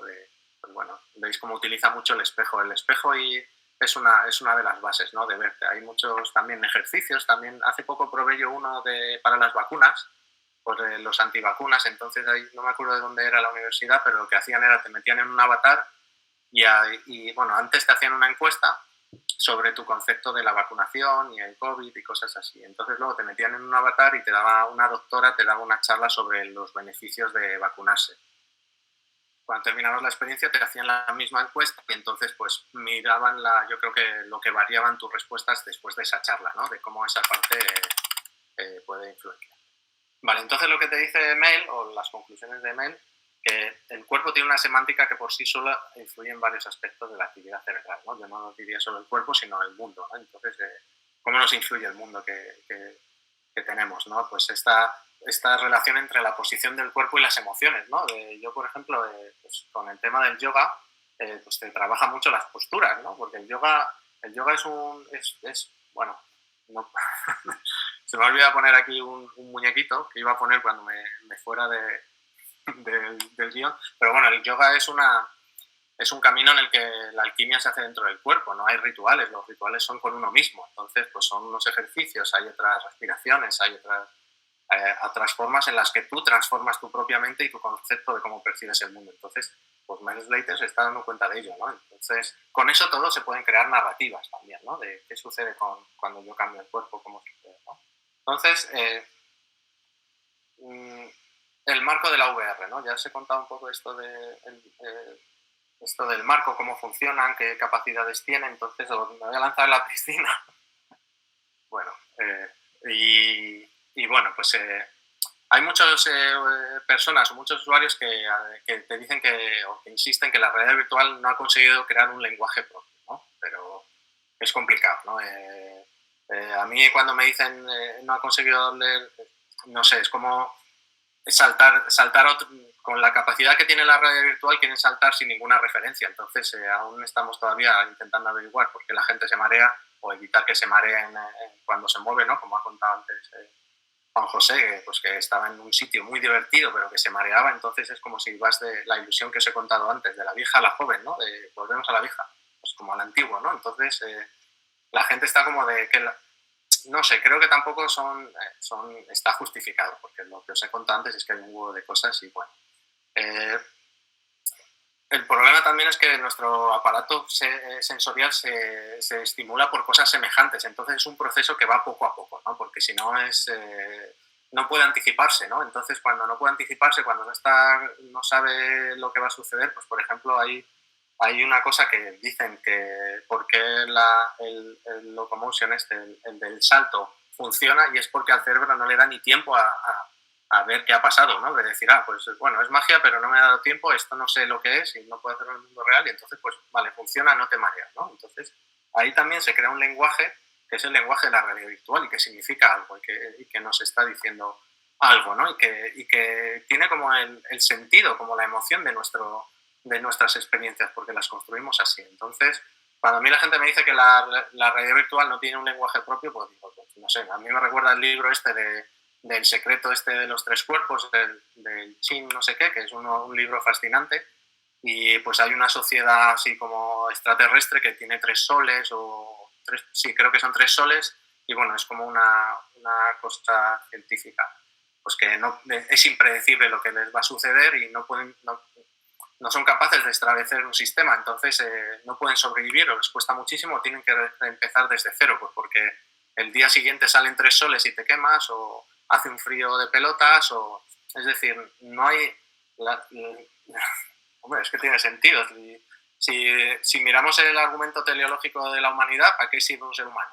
Pues no sirve para nada, ¿no? Yo no sé para qué servimos. ¿Cuál es el fin del ser humano? Pues yo creo que es sobrevivir, ¿no? Entonces, para sobrevivir, ¿qué buscamos? Patrones. ¿Y cuáles son estos patrones? Pues cosas que se repiten, ¿no? Pues buscamos como ese sistema, ¿no? Pues si rompemos ese sistema, pues vamos a estar más perdidos que antes y no vamos a estar realmente disfrutando de la realidad virtual, ¿no? Pues hay que ir poco a poco, ¿no? Estamos en el principio del proceso y hay cosas ya interesantes, ¿no? Pero hay que coger esas convenciones y rompiéndolas, y, por ejemplo, el concepto este de Virtual Lex, ¿no? De la gente que se va acostumbrando a los mareos de la realidad virtual y que ya, pues bueno, al principio se marea y bueno, pues ya no se marea tanto. Entonces, bueno, pues continuamos un poco. Esto, aterrizando un poco todo, esto es un poco el proceso de la realidad virtual cuando tú vas a crear una aplicación. No sé si... Bueno, al principio se hablaban de procesos lineales, a mí me enseñaron un proceso lineal cuando estudié, pero de lineal no tiene nada, en realidad es como un círculo, y entonces pues tienes diferentes elementos, tienes pues tu idea, o el research que has hecho, el benchmark, sobre todo, es muy importante hacer el benchmark de qué se están haciendo, qué no se están haciendo, dónde están los huecos, y tienes tu narrativa, tus mecánicas, tienes tus assets, la animación, la música, la iluminación, y en el centro está la herramienta, es decir, pues tu Unity o tu Unreal, y lo que tienes que hacer es, pues por ejemplo, es como probar mucho, es decir, tienes una idea, la pruebas, la prototipas y si te sirve la ejecutas. Es como que no puedes tener una idea, desarrollarla mucho y luego no probarla, tienes que inmediatamente meterte en realidad virtual y probarla, porque si no es complicado, es como si fuera, no sé, como una bóveda o algo así, ¿no? Entonces, bueno, os voy a poner un ejemplo os voy a meter en el marco que os he contado antes, que, bueno, que estoy investigando, que a mí me interesa más, pues con las mecánicas, ¿no? Pues vamos a ir a por ello. Entonces, bueno, pues a ver, una cosa interesante que no os he dicho es que el marco no es tanto para... Bueno, es una referencia, es decir, te puede ayudar a empezar o a entender o a plantear o realmente a entender desde la raíz lo que estás haciendo en realidad virtual, pero también si ya tienes algo hecho te pueden ayudar a entender por qué falla, es decir, o por qué hay algo que no encaja. Pues quizá utilizando estas referencias pues pueden ser útiles. No quiere decir que sean infalibles o que sean la verdad absoluta, ¿no? Pero bueno, un proceso como más circular, ¿no? Bueno, pues así, ¿no? Entonces, bueno, pues tengas la idea, el guión, los assets, que los haces, no sé, con Blender o con lo que quieras, Unity, pues eso. Entonces, vamos con las mecánicas. Entonces, no sé si... Me ha dado mucha pena cuando ha dicho Juan José que había una persona del teatro que no estaba. No sé si conocéis a esta persona. ¿Sabéis quién es? ¿Alguien puede responder? Félix. Sí, Félix ha venido porque estaba ensayando. Sí, pues ¿alguien sabe quién es la persona de la imagen? Con esa mirada cristalina de ¿me he dejado las lentejas en el fuego o no? No es Piaf, ¿no? No sé quién es. ¿Quién? No es Piaf, ¿no? Esta. No. Bueno, pues no pasa nada, no pasa nada por saberlo, pero bueno. Es Antonin Artaud. Antonin Artaud es un poeta y dramaturgo francés de la transición nació a finales del 19, en el 96, murió en el 48 y bueno, pues se hizo famoso. Yo hice mucho teatro en mis años así más, bueno, he hecho muchas cosas y entre ellas el teatro. Bueno, pues tuve mi propia compañía y era una compañía de teatro experimental y bueno, también en la universidad y bueno, estuve viajando muchísimo y haciendo un montón de cosas. Y bueno, pues una de las bases era la teoría del teatro y su doble, ¿no? Que también era una de las opciones para el título, ¿no? La realidad y su doble, ¿no? De cómo vemos la realidad y qué reflejo nos devuelve. Entonces, él damos las ideas en este ensayo, también tiene otros, se llama Algo de la peste, lo publicó un poquito antes de morir, no al final de su etapa, y bueno, pues esto es como, a ver, Antonín Artaud tiene un perfil muy radical, él estuvo mucho en México, le gusta mucho la astrología, el tarot, y bueno, pues también se dice que está un poco tarado de la cabeza, pero bueno, se dice no. Yo creo que no estaba tarado, sino que los medios de la época, médicos que querían tratar sus problemas, pues no estaban capacitados para ello, ¿no? Entonces, Antonín Artaud tenía un problema con el teatro, ¿no? Y él decía que había que romper con la sujeción de la representación, ¿no? Y había que recuperar el lenguaje entre el gesto y el pensamiento. Él venía bueno, las referencias anteriores son el teatro ruso, por ejemplo, y pues que era muy naturalista, ¿no? Pues ya se imagináis, los rusos han tenido esas dos fases, experimentales y la naturalista. Y bueno, pues él decía que ese teatro intentaba no mostrar el misterio, ¿no? Que era como algo como demasiado frío, que no quería que ni el actor ni el espectador interpretase algo, ¿no? Entonces se empezó a desarrollar como una teoría teatral, como una especie de poesía espacial, muy, muy fundada en el cuerpo, en la biomecánica, en el movimiento natural, no era tanto, lo que buscaba era un movimiento del cuerpo, pero no racional, ¿no? Entonces, él consideraba la escena como un espacio físico en el que se te permite como hablar un lenguaje, ¿no? Entonces, pues es como un diálogo racional, ¿no? Entre las diferentes partes del cuerpo y no está ni intelectualizado ni pensado, ¿no? Entonces, Derrida también conectó mucho con Artaud, este filósofo también tan complicado, pero tan interesante, y bueno, él decía que tenía que romperse la representación, ¿no? Que el teatro era el fin de la representación. No sé si ya vais un poco viendo hacia dónde quiero ir, ¿no? Que con lo de la realidad y su doble y el reflejo que nos devuelve. Pues entonces él decía que pues que había que buscar el lenguaje del signo, de los gestos, de las actitudes, incluso de la pantomima, ¿no? Una expresión de ideas, del espíritu. Y él decía una cosa muy bonita, y es que decía que las personas que hacen deporte ejercitan el cuerpo, pero él utilizaba el cuerpo pues para ejercitar el espíritu, ¿no? Entonces, él se basa mucho en los sueños, en los pensamientos. Antonín Artaud conectaba mucho con la filosofía del yoga y del Vedanta, ¿no? Vivimos en una realidad. Bueno, las dos premisas del Vedanta son muy básicas, bueno, y muy complicadas, y es que vivimos en una ilusión, y el problema es que ignoramos que vivimos en una ilusión, ¿no? Entonces, es una de las bases de Maya, entre otros elementos de esto. Entonces, él decía que para él la imaginación era la realidad, ¿no? Los sueños, los pensamientos, y ni siquiera lo consideraba real, ¿no? Es decir, también era una realidad, pero quizá fuera del mundo que no le gustaba. Entonces, él decía que la realidad era un acuerdo, ¿no? Como un choque de manos, un diccionario que se autodefine a sí mismo, y entonces pues encuentra su sentido, pero no puedes salir de ese diccionario, ¿no? De ese homúnculo que está siempre observándote y que va recreando, ¿no? Entonces él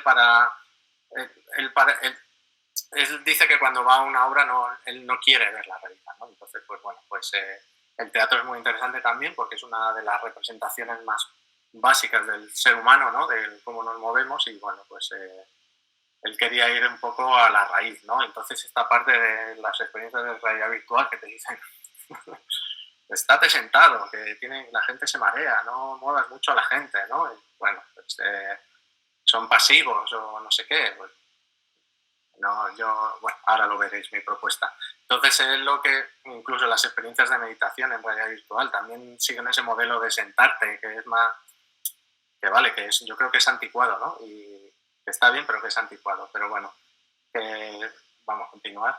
Entonces, es lo que decía, que para conectar con lo simbólico, pues había que hacer este tipo de movimientos, ¿no? Pues esto es un ejemplo de danza satrilla de India. Los satrillas son los guerreros de las castas, hay varias castas, y bueno, que es una cosa también interesante, y también le gustaba mucho el teatro balinés, ¿no? Que él lo consideraba un teatro puro, donde los gestos y los esquemas simbolizan cosas, también en el teatro de India, ¿no? El movimiento de las manos, es un lenguaje de signos, ¿no? Y que no se utilizan las palabras, pero se utilizan los ojos, las manos, es como los gestos, las posturas, ¿no? Es como un lenguaje muy simbólico y muy primitivo, ¿no? Como que quieres conectar con lo primigenio, porque al hacer esos gestos te conviertes en lo que estás representado, ¿no? Entonces, ese teatro de la ilusión que nos da la realidad virtual, ¿no? Pues parece ser que tiene alguna conexión. Entonces, pues bueno, al final acabas haciendo mímica, bueno, pues como el cuerpo también en lo que buscaba era crear un lenguaje, ¿no? Pues espacial, físico, activo, ¿no? Los gestos, crear un alfabeto, ¿no? Realmente, si supiéramos el lenguaje de esta bailarina, sabríamos de qué estaba hablando. Pues algunos gestos lo que te dicen es ven para acá, o estoy contenta, o incluso pues, más emociones, ¿no? Son como que las emociones tienen bases orgánicas, ¿no? Entonces, a ver qué se iba a poner aquí. Ah, vale. En realidad, la realidad virtual es así, ¿no? Es como estamos diciendo, yo creo que estamos pensando una cosa y no estamos viendo lo que realmente nos mola de la realidad virtual. Y es, por ejemplo, este es un juego espectacular, yo creo que es ideal para la realidad virtual, se llama Superhot, es de un estudio polaco y que también se llama Superhot, yo creo que se empezaron a llamar así. Y entonces lo que haces es con tu coreografía haces mover el tiempo y el tiempo sucede cuando tú te mueves. Entonces el juego lo que te invita es a crear tu propia coreografía, ¿no? Como es ese idioma, con esos gestos, te subes, te bajas, y en realidad hay tanta libertad que lo puedes hacer de muchas maneras, ¿no? Y bueno, también hay una charla muy interesante de los autores por muchos detalles que, bueno, a lo mejor lo cuento. Y bueno, pues más ejemplos de modelos que en realidad decimos, no, lo que nos interesa es esto. Pues no, lo que nos interesa es el movimiento, es decir, que yo pueda crear esa coreografía, ¿no? Que pueda decir, bueno, estoy haciendo esto y que realmente la experiencia te invita a eso. Es decir, en este juego que se llama Pistol Whip, que es uno también de los más divertidos bueno, vais a decir, joder, la realidad virtual es todo disparo. Pues a lo mejor sí. Entonces esto es de música y disparos. Entonces pues vas cazando, disparando a unos seres que te van viniendo mientras te mueves, te desplazas hacia adelante. Pero el propio diseño del juego te está llevando a crear esa experiencia, ¿no? Te obliga, si quieres continuar, a crear esa coreografía o no vas a poder agacharte, moverte, ¿no? También, pues una cosa muy curiosa es que los juegos se han pasado esto se llama Supernatural y es una aplicación para hacer fitness. Entonces, pues aprovechan estas de la realidad virtual para hacer fitness. Entonces dices, joder, es que la realidad virtual es cansada. Joder, pues yo creo que no, que en realidad no estamos viendo realmente lo que nos gusta, que no entendemos lo que nos gusta. ¿Por qué? Pues porque habéis leído el texto ese, el artículo ese que os he puesto yo y lo habéis seguido ahí a rajatabla y bueno, lo repetimos todos como loros y ya está, ¿no? Pero no, si no conocemos el marco realmente en el que se fundamentan, bueno, esto es una teoría mía, que a lo mejor luego alguien viene más listo y que ha hecho más realidad virtual que yo y me dice, ¿qué estás contando? Pero bueno, que en realidad esto es lo que nos mueve, ¿no? De la realidad virtual, el cuerpo, el poder decir, no sé, el sentir que estoy ahí es a través del cuerpo y participar en ello y intervenir en ello, ¿no? Y bueno, pues el enfoque funcional es de perder peso o estar en forma, pues vale, pues muy bien. Pero es que también en los juegos, por ejemplo, este es Astrobot, que es uno de mis juegos más deseados, no he podido jugar a él porque es de PlayStation y no tengo PlayStation ni las gafas de PlayStation, pero este es un plataformas de un robot, pero la conexión que hace contigo y a lo que te invita a hacer, pues a lo mejor hay momentos en los que tienes que dar un cabezazo para pasar, entonces como que creas mucha conexión con la experiencia, ¿no? Luego también herramientas de prototipado. No sé si habéis tenido la oportunidad de prototipar en realidad virtual, pero es que no sé, es como que te sientes como que te han devuelto el alma del creador, ¿no? Como que el que ha hecho una herramienta te ha dejado a ti formar parte de ese momento de yo estoy creando algo. ¿Y cómo creo? Pues no sentado en una silla, sino realmente como esculpiendo, ¿no? Como que me muevo, que lo gestiono todo. Las herramientas de prototipado ahora están están desarrollándose bastante, pues porque es algo que demandamos mucho los diseñadores, que no podemos meternos en Unity o que nos cuesta más o que el lenguaje es diferente y esto de repente nos vuelve a eso, ¿no? Pero yo lo que veo aquí es como una coreografía también, esa capacidad de prototipar una casa, bueno, aquí es más artístico porque creo que están haciendo trajes, pero enseguida te mete en esa experiencia, ¿no? Enseguida empiezas a ver un poco lo que... No sé, hay como mucha inmersión y creo que lo que se gana es mucho mayor que lo que se pierde. El problema de las herramientas de prototipado en realidad virtual yo creo que es la precisión y también que, perdón, no sé si habéis trabajado, por ejemplo, con Blender, pero la base son los atajos de teclado. Entonces, con los atajos de teclado, con una interfaz tan complicada como es la de Blender, que vas moviéndote diferentes vistas, diferentes acciones, pues aquí se pierde y es un poco como muy brazo de gorila, ¿no? Pero yo creo que se gana muchísimo. Luego aquí, pues, a ver esta que tenía, vale, pues esta es una experiencia de escalar, ¿no? Pues vale, pues estoy escalando. Realmente es como todo lo contrario que debería hacer en realidad virtual, ¿no? De ponerme en precipicios y ponerme a escalar. Y bueno, esta experiencia también la recomiendo mucho porque creo que desde el punto de vista de la interacción y de todo eso está muy bien trabajada, pues el lenguaje que utiliza. Bueno, no sé si aquí podéis apreciar que te previsualiza muy bien dónde te puedes agarrar y no, con un diseño así, con la forma, te da bastante feedback. Y luego tiene una cosa muy divertida y es que cuando vas a empezar hay un globo al lado tuya y es un globo, no tiene ningún sentido que haya un globo de estos de feria, pero te invita a tocarlo y la gente dice, pues vaya tontería. Pues no, eso es lo primero que tienes que hacer. Es como el momento en el que tú ya decides tomarte esa pócima y decir, pues voy a entrar en este mundo. Pues se hace a través de estos tipos de cosas que parece ser que son como inútiles o de broma, pero que no, que realmente tienen un sentido. Y luego os quería poner este ejemplo. Por ejemplo, este salió en febrero y es de un desarrollador que, bueno, estaba ya un poco hasta los leles de los juegos de disparo de realidad virtual y lo que hizo fue un juego de la llevas siendo un mono, ¿no? Pues aquí os lo pongo y eres un mono que, es la caña esta. Entonces vas haciendo así con los controladores y te vas moviendo, ¿no? Entonces lo que tienes que hacer es tocar a otro jugador, como en polaco se le dice berek y no sé, en español cómo se le dice, no sé, el toca o algo así, el cepillo, ¿no? O algo así, ya ni me acuerdo. Ya parezco...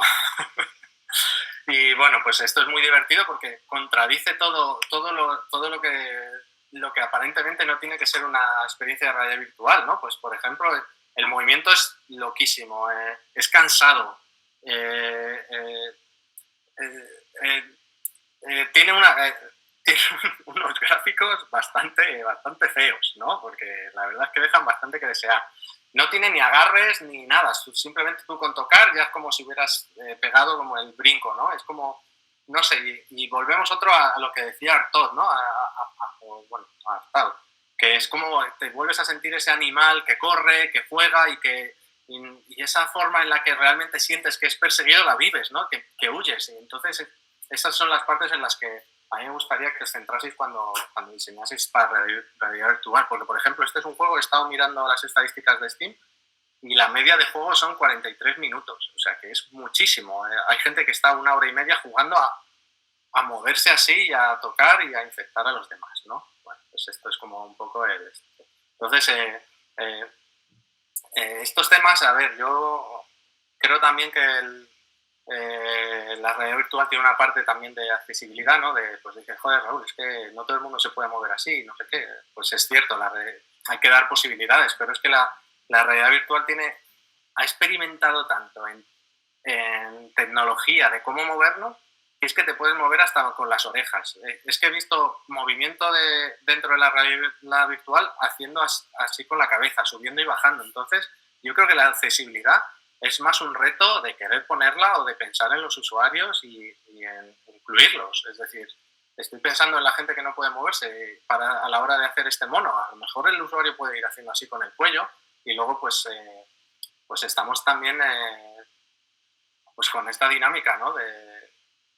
Bueno, es que tenía aquí una nota que decía que, pues, que en realidad virtual tenemos que aprender antes a bailar que a caminar, ¿no? que eso es lo que os quería decir con esta parte de aplicación a la parte de movimiento, ¿no? Pues he puesto a esta chica que es como muy gestual, que es un poco extraña, ¿no? Y bueno, pues es como cómo utiliza la cara y el refuerzo y la posición de las manos, pues para esto. Entonces, si lo pensáis, esto con el hand tracking que está saliendo ahora, que está bastante avanzado, de hecho, hay una cosa muy interesante que a mí me gusta del hand tracking y es que como no es exacto, te creas tu propio juego, porque tienes que en realidad adaptar tu propia realidad o lo que conoces a la mecánica de manos del juego y entonces te ríes tú solo de intentar hacer las cosas más básicas. Hay uno que creo que se llama Hand Tracking Lab o algo así, y es absurdo, son minijuegos y es bastante divertido, ¿no? Entonces, también cuando venga el face tracking, pues habrá gente que con el rostro, y esto nos ayudará muchísimo también a encontrar nuevas experiencias de otro tipo, a romper un poco esa barrera de la realidad, de quiero moverme con el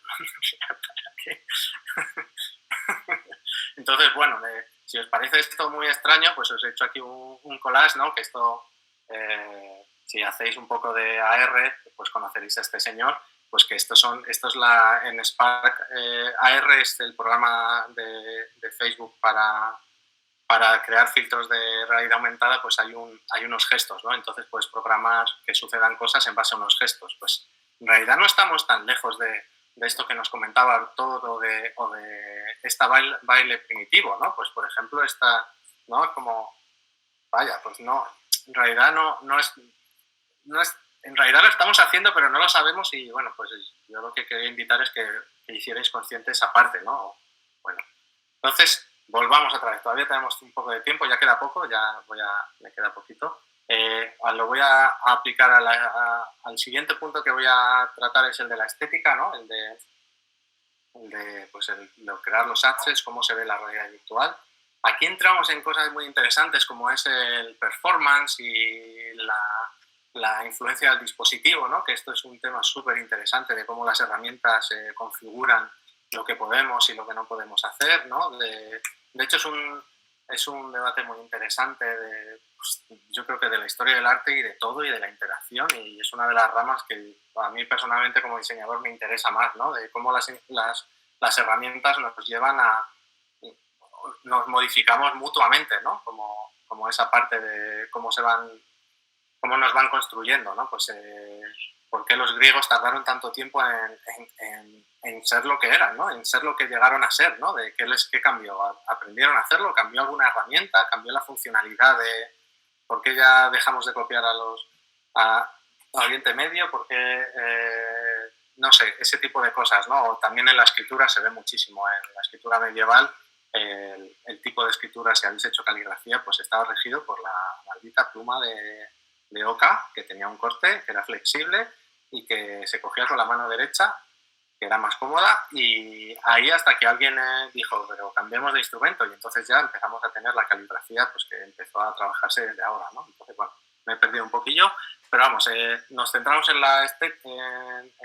los assets, el proceso, no va a haber más partes del proceso, aunque creo que podría profundizar más, sobre todo en la música y cosas así, pero bueno, nos vamos a quedar aquí. La estética esto es un tema súper interesante. Esto es la realidad virtual, ¿no? Es el realismo versus low poly. Low poly bueno, quizá... bueno, sí lo tengo. Pues el low poly simplemente es pues como un 3D con menos polígonos, es más cómic. Y luego pues el realismo pues es como el copiar la realidad literalmente al máximo posible. En la izquierda tenemos el juego de Job Simulator, que es un juego súper divertido que simula que estás trabajando, que es un poco, ¿no? Interesante. Y el de la derecha es Alyx, Half-Life Alyx, que es como la referencia de juego, vamos, como cómo se tiene que hacer la realidad virtual desde cero, entendiendo muy bien las mecánicas y bueno, es alucinante. Si tenéis la oportunidad de experimentarlo, creo que hay una parte comentada y es súper interesante ver cómo han tomado las decisiones de diseño de juegos, ¿no? Pero se han basado más en la realidad. Bueno, hay algunos patrones, justo aquí creo que se ven pequeñitos, pero veis como la información es más, se le dice diegética, y entonces pues te han incluido, no tienes un hub ni una ventana flotante delante Bueno, es que me río porque es que cuando los menús en realidad virtual yo creo que no tienen mucho sentido. Es como, entonces, bueno, pues cuando ves los manuales de realidad virtual te dan instrucciones de cómo crear los menús. Pues es una tontería, ¿no? Nos perdemos en cosas que no son realmente lo que tiene que ser. Pues bueno, aquí por ejemplo, pues tienes la vida y la energía. Bueno, lo de la vida también es otra cosa a debatir, de por qué tienes vidas en un juego, pero bueno. Entonces, lo que se trabaja aquí es, o lo que yo quiero que trabajemos aquí es, o hablar de ello es sugerir versus representar, ¿no? Es decir, si ofreces un mundo realista, la inmersión es mayor porque inmediatamente el cuerpo dice, hostia, pues, vale, pues es todo lo que yo conozco. También es peligroso porque es muy exigente, realmente en cualquier momento te sales y ya... Es decir, tienes más elementos para cometer errores, pues porque en un mundo realista las expectativas son muy altas, parece que no, pero a lo mejor quiero morder una mesa. Entonces, ¿por qué? Pues porque es realista. Entonces, pues las quiero, y no me dejas, pues ya no me lo creo, ¿no? Entonces, el problema con sugerir es que tienes que crear un mundo nuevo y entonces requiere de aprendizaje. Esto no es tan radical entre uno y otro, es decir, en ambos mundos necesitas aprendizajes y hay cierta convergencia, pero para el modelo que os estoy contando, pues yo creo que es interesante. Más que nada para que entendáis lo que quiero contarles. Entonces, yo creo, esta es una opinión mía, que preferimos la sugestión a la representación. Es decir, preferimos disfrutar con el adivinar que con el realmente, vale, esto estoy aquí, ¿vale? ¿No? Entonces, bueno, pero es una opinión mía, ¿no? Entonces, yo creo que con la parte de sugerir, con la parte de la realidad, en la realidad virtual nos estamos perdiendo una parte muy interesante. Y os voy a decir por qué y os voy a poner un ejemplo ahora. No os voy a poner ninguna adivinanza. Este es Rodolphe Topfer, era un tipo muy interesante. Bueno, si os voy a preguntar, ¿le conocéis? No sé si alguien lo conoce. No puedo ver las respuestas, pero... Bueno, pues si le conocéis, un punto para vosotros o vosotras. Este es era un hijo de un pintor paisajista, y entonces pues a él también le interesaba el tema de la pintura, pero hubo un par de casualidades que son estas cosas pues, que suceden en la historia y que por eso este tío está aquí. Pues que hubo un factor personal, que es que el pobre se estaba quedando sin vista, y entonces representar la realidad para él se volvía algo muy complicado, ¿no? Era como... y más en este momento que lo que se buscaba era lo fotográfico, aunque luego el de fotográfico tiene muy poco, es decir, lo que hago es sugerirte que he pintado todas las hojas, pero no has podido pintar todas las hojas, ¿no? Pero bueno, eso es un poco también el engaño o las nubes esas, pues eran trucos para pintar nubes, en realidad no ves las nubes así, son como una representación. En realidad la pintura se pinta a sí misma, ¿no? Yo creo. De hecho, yo creo que vemos la realidad a través del arte, ¿no? No es al revés, no es una representación. Pero bueno, entonces él también se dedicó a la literatura, intentando pues suplir esa parte creativa que no podía desarrollar porque le fallaba la vista. Pero bueno, hubo una buena casualidad, y es que él descubrió la litografía, ¿no? Bueno, no la descubrió, apareció la litografía. Entonces, la litografía es un elemento de impresión que utiliza una técnica muy básica, que es la repulsión entre un líquido aceitoso y el agua, ¿no? Y entonces lo que haces es pintas con algo graso, entre la grasa y la tinta, perdón. Y pintas con algo graso, y cuando vas a imprimir la tinta se repele, y entonces pues se queda el dibujo, ¿no? Estos eran unas piedras, porque eran unas piedras pómez de estas, de puta madre, eran súper pesadas, yo qué sé, pesaban 50 kilos, de hecho hay muchos cómics así o historietas así de trabajadores de litografía con la espalda ahí doblada. Entonces esto lo que le permitió a él es pues garabatear. Él dijo, bueno, pues ya que no puedo dibujar, voy a hacer el tonto con esto, ¿no? Entonces empezó a hacer pues estas cosas, ¿no? Le dijo, pues bueno, voy a nada. Realmente para él, imagínate la mentalidad y las referencias de un pintor del siglo XIX, ¿qué era esto? Esto era como nada. Es como si tú le preguntas no sé, a Turner le dices que el pintor británico, le dices que sus pruebas de color son arte abstracto. Te va a decir, ¿qué dices, tío? Son pruebas de color. Pero, es decir, para él esto era un juego, pero este juego empezó a darle que ver, ¿no? Este divertimento, este garabatear y ver qué pasa, pues le empezó a encontrar cosas, ¿no? Entonces él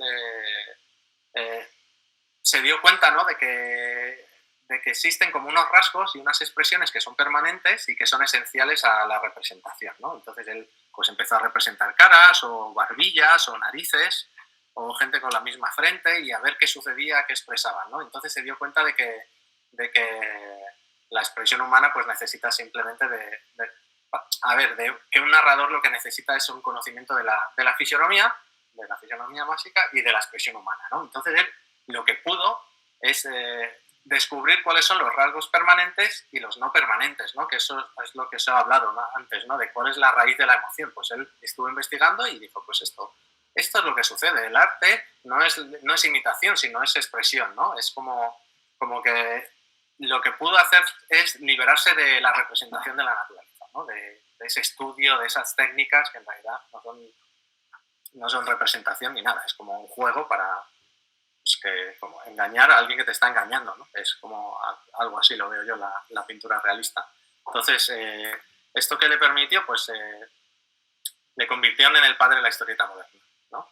Él empezó a dibujar y, bueno, parece ser que era bastante cachondo, entonces, pues, empezó a dibujar sus historias y curiosidades y, bueno, él realmente cuando lee sus testimonios, para él esto era como hacer el tonto, y de hecho ni entendía por qué a la gente le gustaba tanto, ¿no? Entonces él utilizaba el humor, entonces empezó a crear esta historia, estas las aventuras de Odaía Outlook, es sobre un tipo que, bueno, aquí le veis, que empezó, pues se ve pasar a una chica así regordeta y se enamora de ella y la tía pues pasa de él, ¿no? Pues como ha pasado a todos en la vida, que nos rechazan. Entonces, como podéis ver, él empezó a mezclar esos trazos y esa expresividad con el texto, ¿no? Porque como también era escritor, pues empezó a hacer viñetas, pero es que, bueno, la historia bueno, la cuento, es muy divertida porque le pasa de todo intentando conquistarla y también incluso no se puede ni suicidar, ¿no? Con este amor romántico le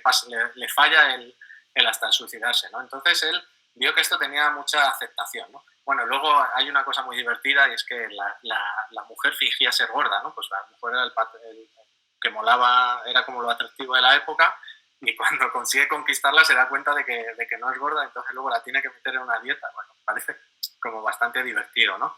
Y como podéis ver a la derecha, en cómo empezó él a experimentar con el humor, esto es muy importante, la parte lúdica de sus historietas, ¿no? Y cómo empezó a utilizar como la viñeta, lo que puedes ver, lo que no puedes ver para contar cosas, ¿no? Pues que parece que está invitando a alguien pues dándole buenos días y lo que está haciendo es inclinarse para tomar... Bueno, el humor, los chistes también de la época son complicados de entender, pero bueno. Esta es la primera novela gráfica, es decir, no sé si leéis cómics, pero joder, es como ¡pum! Porque él además lo imprimió como novela gráfica, porque luego la evolución fue por otro lado, luego la novela gráfica no volvió hasta, yo creo que más adelante, en los años 50, en 1950 o por ahí, porque luego se tiró más por otras líneas, pero publicó un montón y luego él se dio cuenta de que no se requiere habilidad para contar, él lo llamaba cuentos de imágenes, ¿no? Entonces, pues es sus fantasías y él decía que bueno, que él entendía que la gente lo entendiera y que lo asimilase y que lo disfrutara tanto, pues porque no era complicado. Él hablaba de cosas simples, con un trazo simple, y a la gente no le hacía pensar y lo que faltaba, la gente se lo inventaba. Es decir, lo que no ves, lo pones tú y tienes que dar esa oportunidad, ¿no? Esa oportunidad a la imaginación. Entonces, pues bueno, hay una parte muy interesante de sus reflexiones y es que cuando vio toda esa aceptación que tuvo su trabajo, pues él decía bueno, que lamentaba no haber puesto más moralidad en sus cosas. Yo no lo lamento porque me imagino bueno, no le conozco así, pero vamos, la moral victoriana no es de lo mejor que podemos disfrutar. Y bueno, pues él él lamentaba no haber puesto, pues decir, coño, ya que sé que esto va a llegar a la gente de esta manera, pues ¿por qué no ya vender mis ideas, ¿no? Entonces, bueno, pues eso, pues un poco, esto también es un poco como el arte oriental, ¿no? Que es un arte más de sugerir que de realmente de contar, ¿no? Pues como de no te metas en lío, sugiere y que lo añada el resto, ¿no? Pues bueno, este es él. ¿Y dónde ha llegado todo esto? Pues con este juego, con esta línea básica, pues tenemos lo que... Pues, imaginaos todo lo que se ha creado a partir de un lenguaje tan simple, cómo ha evolucionado, ¿no? Pues tenemos aquí al señor Pera, que empezó la caricatura. Bueno, realmente luego se tiró más por la tira cómica, por lo que conocemos como tira cómica, pero también se inventó la caricatura, que parece que viene de la nada, pero antes que se creó como un nuevo formato, ¿no? Es decir, la nueva herramienta y su experimentación pues creó un nuevo formato. Pues tenemos aquí a Yellow Kid, que empezó a incluir no los bocadillos, pero sí el texto dentro de las viñetas. Veis que está aquí en la ropa, pues esos son como las primeras viñetas. El texto seguía por su cuerpo, pues Crazy Cat, bueno, Superman para tener una referencia de superhéroes, Tintín, Spirit, que es el antihéroe, Persepolis, bueno, todos súper recomendables, que es como ya pues por ejemplo, Persepolis es el ejemplo de novela muy densa textualmente, pero con un dibujo sencillo pues para compensar, o incluso aquí tenemos pues que no se preocupe un poco porque al final la novela, el cómic ha sido político, ¿no? Pues tenemos a Mouse, Persepolis también, y luego Akira, por ejemplo, que el cómic japonés empezó a desarrollar su propio lenguaje, pues con esas cinéticas, ¿no? Esas viñetas tan particulares y tan aisladas de nuestro mundo, ¿no? Y luego ya pues los épicos de Moebius y Jodorowsky, y pues Chris Ware, que es como uno de los experimentales de ahora, y de Watchmen, pues que ya no es ni cómic, eso ya es una novela histórica súper interesante, ¿no? Entonces, como hemos ido de un señor que se había enamorado de una chica, de una mujer, a que, bueno, os voy a contar la historia esta, porque luego pues Daumier también empezó con esto, y bueno, hubo juicios, y, bueno, está interesante esta parte de la pera, pero bueno, ya os la contaré pues con esas cervezas que dicen que me van a invitar. Entonces, bueno, pues cómo se ha creado esta comunicación. Entonces, bueno, esto es una comparación de la experiencia en Quest 2 y PCVR del mismo juego, se llama Zero Caliber, esto lo hizo VR, que es un blog pues de los de referencia para seguir, y veis cómo cambia se ha centrado en el realismo y en transmitir una experiencia realista con un juego ya típico de estos de asalto, y veis cómo cambia, ¿no? En PC, pues las texturas, todo... parece que funciona mejor, pero lo llevan a Quest y quieren llevarlo de la misma manera, pero bueno, quitando cosillas. Luego han quitado, por ejemplo, las partículas, ¿no? Que hay una cosa muy divertida, que hay un ingeniero de Google que decía que pon partículas a todo, porque a los usuarios les encantan las partículas. Pues no, pues en Quest nos las han quitado. Pues, si me quitas lo mejor, no quiero ese juego, ¿no? Y luego una cosa muy interesante también que tenéis que tener en cuenta si hacéis, pues conceptualizáis un juego, que es el tema de qué plataforma va a ir y si va a ir a las dos, porque no podéis hacer lo mismo y afecta la experiencia, porque por ejemplo en esta imagen de abajo es el mismo momento, pero en el PC, como tiene más potencia, han hecho una interfaz diegética, es decir, tú puedes coger las armas, tienes como un almacén, y en las Quest no, en las Quest han puesto el típico panel flotante en el que vas seleccionando las armas, y bueno, pues es que ha cambiado todo, ¿no? Ha cambiado como esta experiencia. No quiero ir en contra de estos temas, de este tipo de experiencias, porque son muy interesantes y molan mucho y tienen unos retos súper alucinantes cuando ves cómo han solucionado problemas, pero yo creo que no es el camino. El camino es más este tipo de cosas, ¿no? Esta cosa que nos recuerdan pues al cómic, ¿no? A estas cosas de diversión, de a ver qué pasa, de garabatear, de por qué no, es decir, de por qué no hacemos esto. Este es un juego, se llama Floor Plan 2, y aquí dijeron, pues cómo vamos a... Mira, por ejemplo, cómo es capaz el muñeco de seguir la mano, esa expresividad de cuando cuando te acercas a él.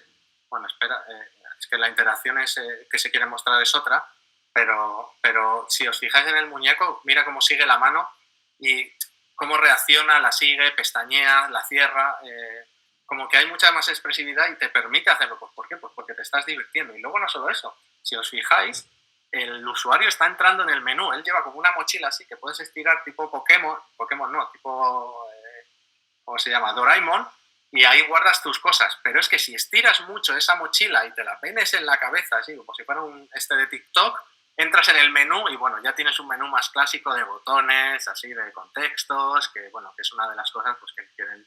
¿Cómo pongo estos textos? Pues bueno, eso ya.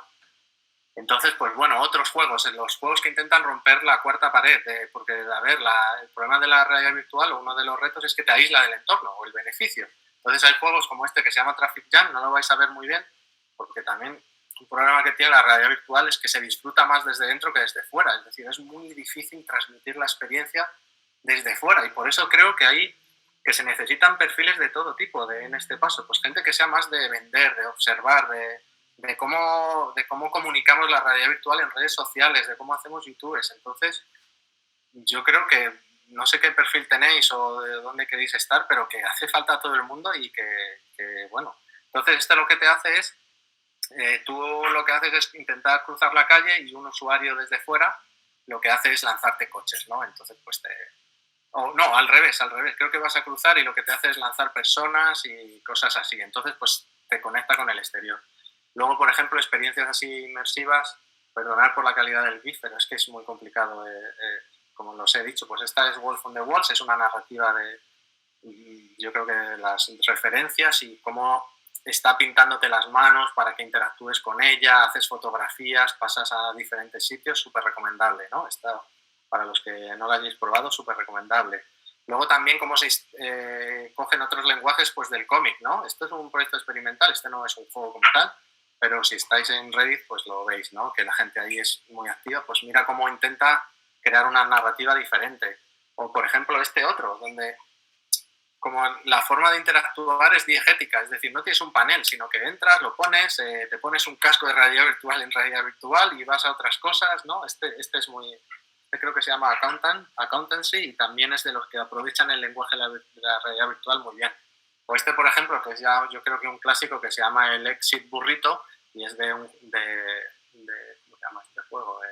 Job Simulator, pues que decidieron que para salir del juego tenías que comerte un burrito y le tenías que dar 2 bocados, ¿no? Pues es que yo creo que este tipo de cosas, esta libertad solo te la da este tipo de medio, ¿no? Este tipo de lenguaje como más básico, más como estaba haciendo con el cómic, como ese garabatear, ¿no? En vez de estar peleándote con cosas técnicas de cómo hago que la lluvia parezca real o tengo que quitar NPCs porque no da el resultado. Y entonces, joder, si me quitas enemigos, que es otra cosa, ¿no? Entonces esta cosa es como más, no sé, y utiliza los 2 lenguajes, es un poco cómic, mete el texto, al morder te da feedback, pero la tipografía está muy bien integrada. Bueno, pues estas cosas son... Y luego también, bueno, es que podría hablar un poco bastante. Las interacciones cambian, es decir, en el mismo juego no te deja... El usuario no se siente cómodo al abrir la nevera, sino que pues, te tienes que inventar algo nuevo para que al acercar la mano se abra la nevera, pero sí quiere coger una botella. Son esas cosas interesantes de la realidad virtual, ¿no? Entonces esto, bueno, esto es una cosa de, no sé si lo conocéis, se llama, es un ejemplo de realidad virtual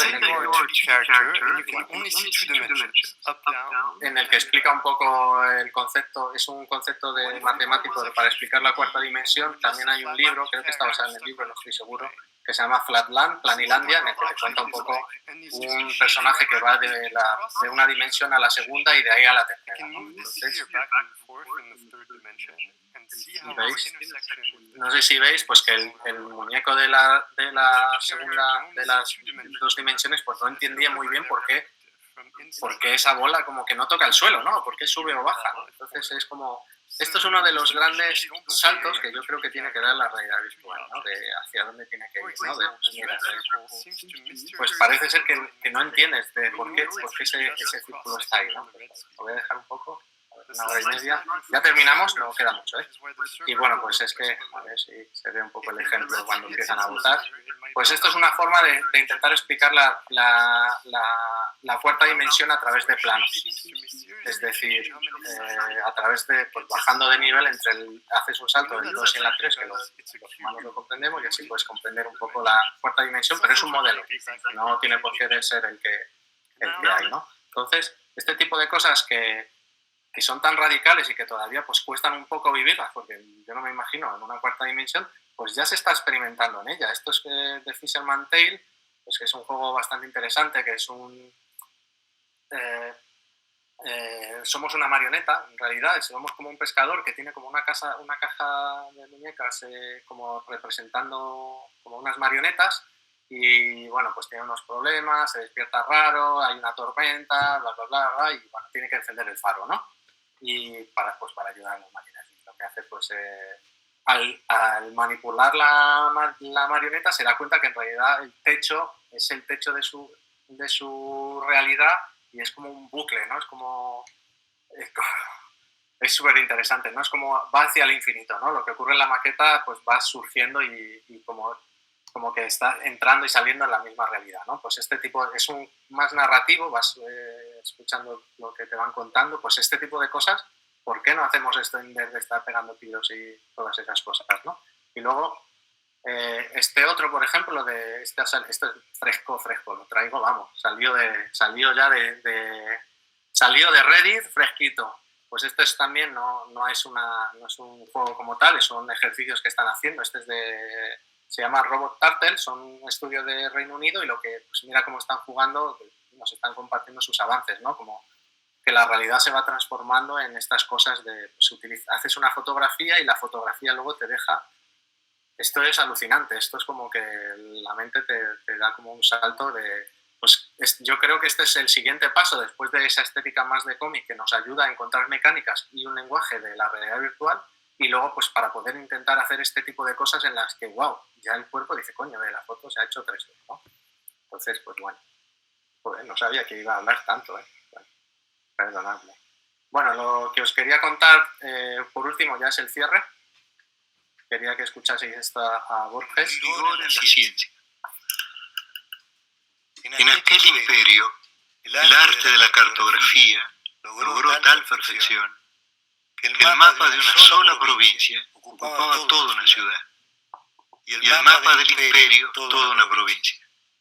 Con el tiempo, esos mapas desmesurados no satisfacieron y los colegios de cartógrafos levantaron un mapa del imperio que tenía el tamaño del imperio y coincidía puntualmente con él.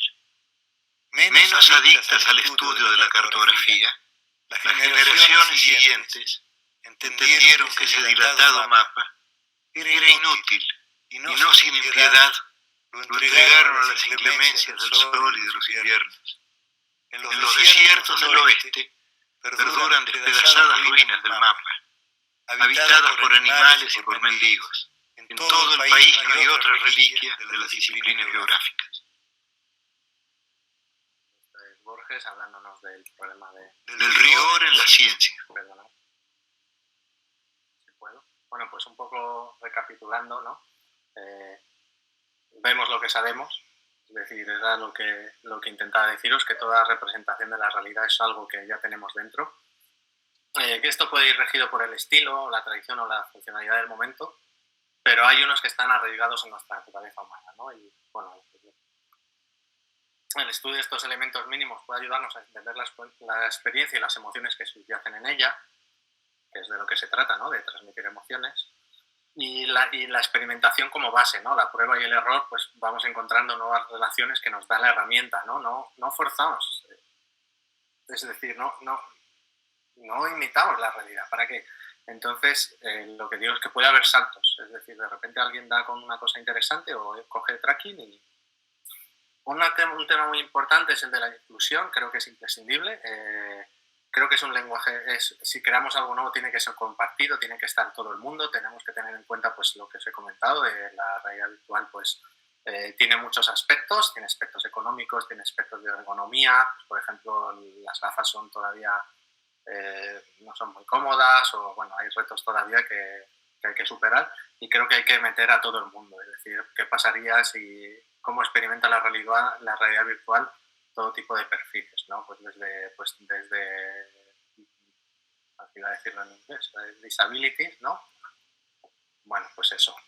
Y luego también un tema muy importante, que es una cosa que yo también estoy estudiando mucho, es cómo que la ética o el concepto de ética puede cambiar mi concepto de yo y en otro universo, ¿no? Entonces se crean nuevos relatos de ética. La ética en realidad es como el debate entre lo que creemos que es bueno y malo, Y bueno, pues se crean nuevos retos relativos a la privacidad, al biotracking, incluso al yo, ¿no? Entonces, bueno, hay debates interesantes. La base de la ética yo creo que es el dolor y la muerte, es decir, si no nos muriésemos, la ética no sé si yo tendría mucho sentido, pues, qué más da, sí.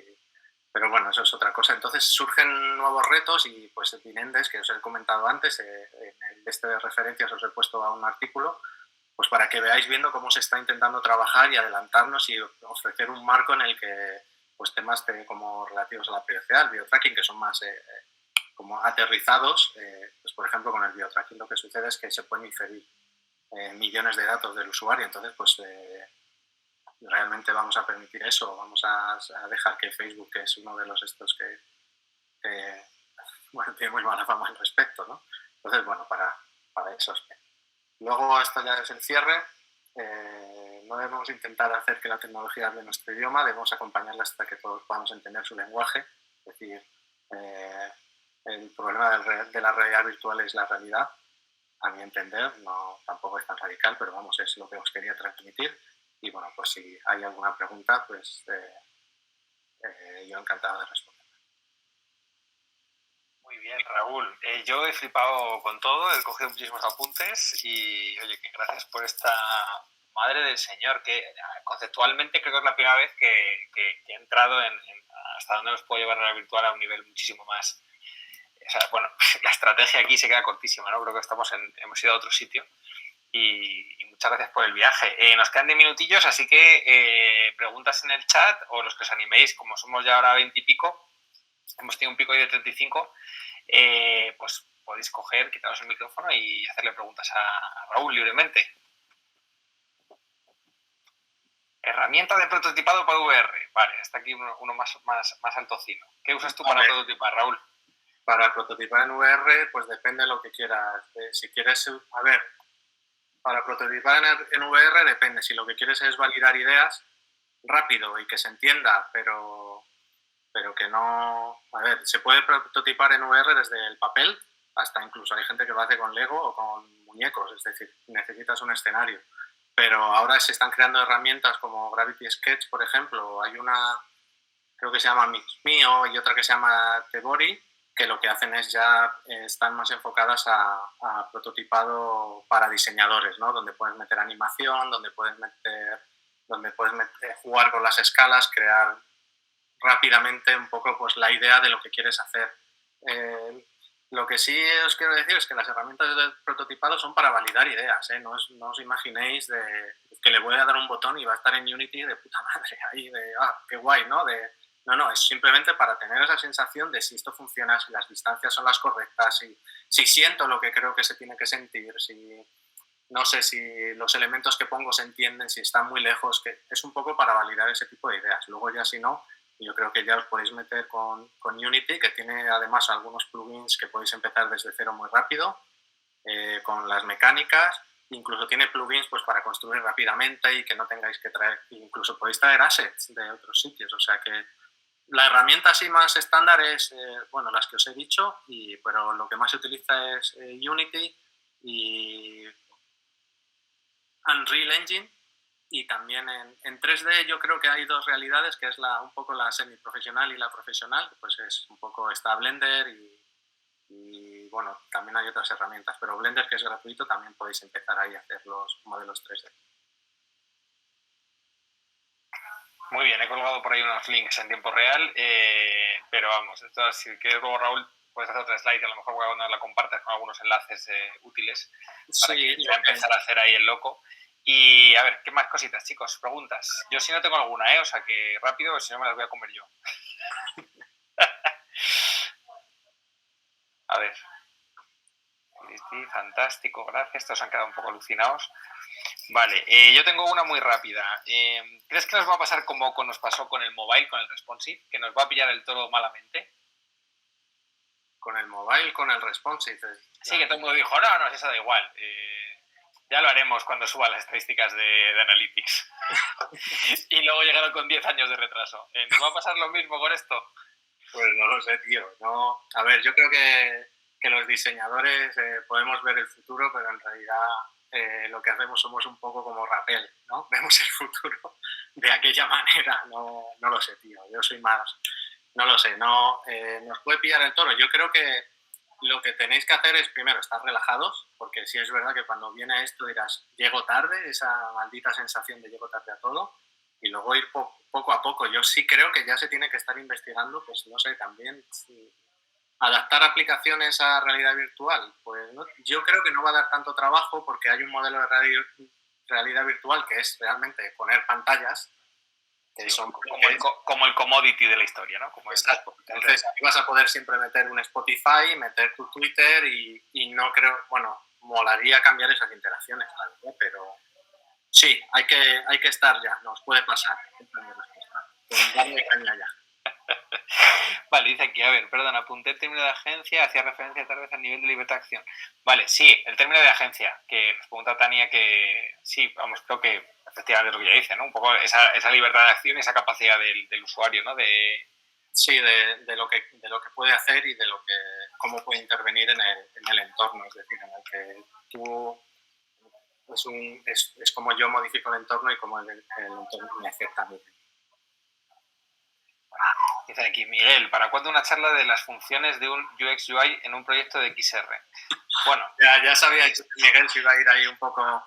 ¿Sabes qué pasa? Que me ha parecido, realmente esta presentación tenía mucha parte de eso, pero es que me ha parecido un poco, perdón por si estás interesado en eso, me ha parecido más aburrido, esto me parece más molón. Sí es verdad que, no sé, puedo escribir un poco al respecto, pero bueno, me ha parecido esto, como era más experiencia de usuario, pero sí, es uno de los retos y creo que necesitamos un poco de aterrizar más estas cosas y que la gente aprenda pues a conocer los patrones más comunes a la hora de crear una realidad virtual pues estándar y más de ahora, con la calidad y los estándares pues, de distancias, de interacciones. No, al final estamos un poco juntando, ¿no? Como siempre nos ha pasado, ¿no? Los UXers siempre hemos sido un poquito... Yo siempre... Bueno, una entrevista que me hicieron que hemos sido un poco intrusos, ¿no? Porque en realidad no existía esta historia. Hemos ido cogiendo trozos de otra gente y los hemos mezclado en un entorno digital y hemos hecho ahí un poco lo que hemos podido. Y yo creo que en el fondo aquí lo que nos va a pasar es que al final, pues yo hacía 3D cuando era pequeño, bueno, pequeño, entiéndeme, a los 18 o así, y con 3D Studio Max de aquella época, jovencito, y yo recuerdo que, bueno, pues ya está, pues la gente que se dedicaba a hacer las mallas y que se dedicaba a hacer toda la parte de, bueno, pues eso, ¿no? De diseño de los espacios y tal, pues bueno, esa gente en videojuegos ya existe, ya lo hace. La pregunta es si vamos a ser capaces, claro, una persona de UI bidimensional, sí.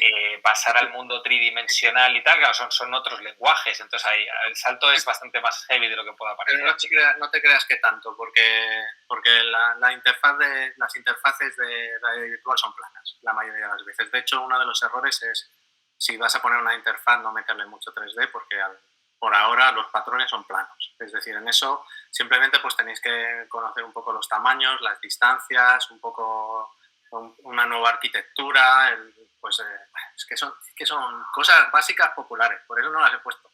Pues el field of view, ¿no? El girar, dónde está lo importante y lo que no, los menús, cómo los muestro, cómo interactúo con ellos. Que hay mucho por trabajar y que hay cosas muy interesantes. Pero yo quería... Claro, en el momento en el que pasas el momento en el que tienes que verlo, por ejemplo, en un guante, ¿no? El tema del diegético, ¿no? Que has comentado, pues claro, una persona, por ejemplo, acostumbrada a una ingeniería industrial que hace los paneles dentro de un coche, exacto, tiene mucha más experiencia en entender cómo es esa interacción a una persona que ha hecho UI en 2 dimensiones, ¿no? O sea, ahí hay un pequeño salto en el que habrá que ver cómo nos... Bueno, no, hay gente que ya se define como... Sí, los diseñadores industriales, pues sí, tienen cosas más adelantadas, los arquitectos, incluso los más artesanos, ¿no? Yo diría, como los que hacen cosas con las manos. Hay que no... Sí, incluso gente que hace ergonomía. O sea, creo que hay muchas disciplinas que estaban un poco más abandonadillas que ahora van a tener otro tipo de... Pues mira, eso es uno de los efectos de estos de lo que hace una tecnología. Te trae cosas antiguas y genial. Bienvenidos todos. Y te las trae. Pues nada, como vamos a ser muy puntuales,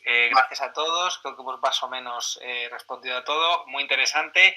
Creo que esta vez hemos logrado grabar bien. Luego lo veremos. Vean, nos dará el sí o el no. Y intentaremos, compartiremos en el grupo de Meetup y en LinkedIn para que tengáis el vídeo todos y todas. Y Raúl nos pasará, si puede ser un PDF de esto. Sí, espera, que no os olvidéis meteros, yo qué sé, os mando la invitación o algo de Crea XR y de Inmersiva XR, que ahí está toda la comunidad, que es súper guay y que Tú pon links en el PDF y así la gente se espabila, y si quieres meter ahora alguno aquí en el chat rapidito antes de que nos vayamos, sácate.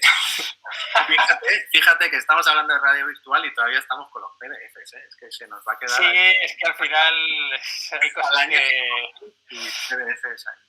Hay cosas que todavía hay que tirar con ellas, en fin. Pues nada, pues muchas gracias a todas las que habéis venido. No he podido ver quién hay, pero bueno, pues si estáis la gente que me conocéis, pues muchísimas gracias, aprecio vuestro apoyo, y a los que no, pues venga, pues un saludo. Gracias a ti, Raúl. Muchísimas gracias y gracias a todos y todas por venir, y nada, nos vemos. Ha quedado una granizada aquí en Madrid, así que los que estáis de cañas se habrán arrepentido. Venga, Dovisenia. Chao, chicos. Gracias. Hasta luego, gracias.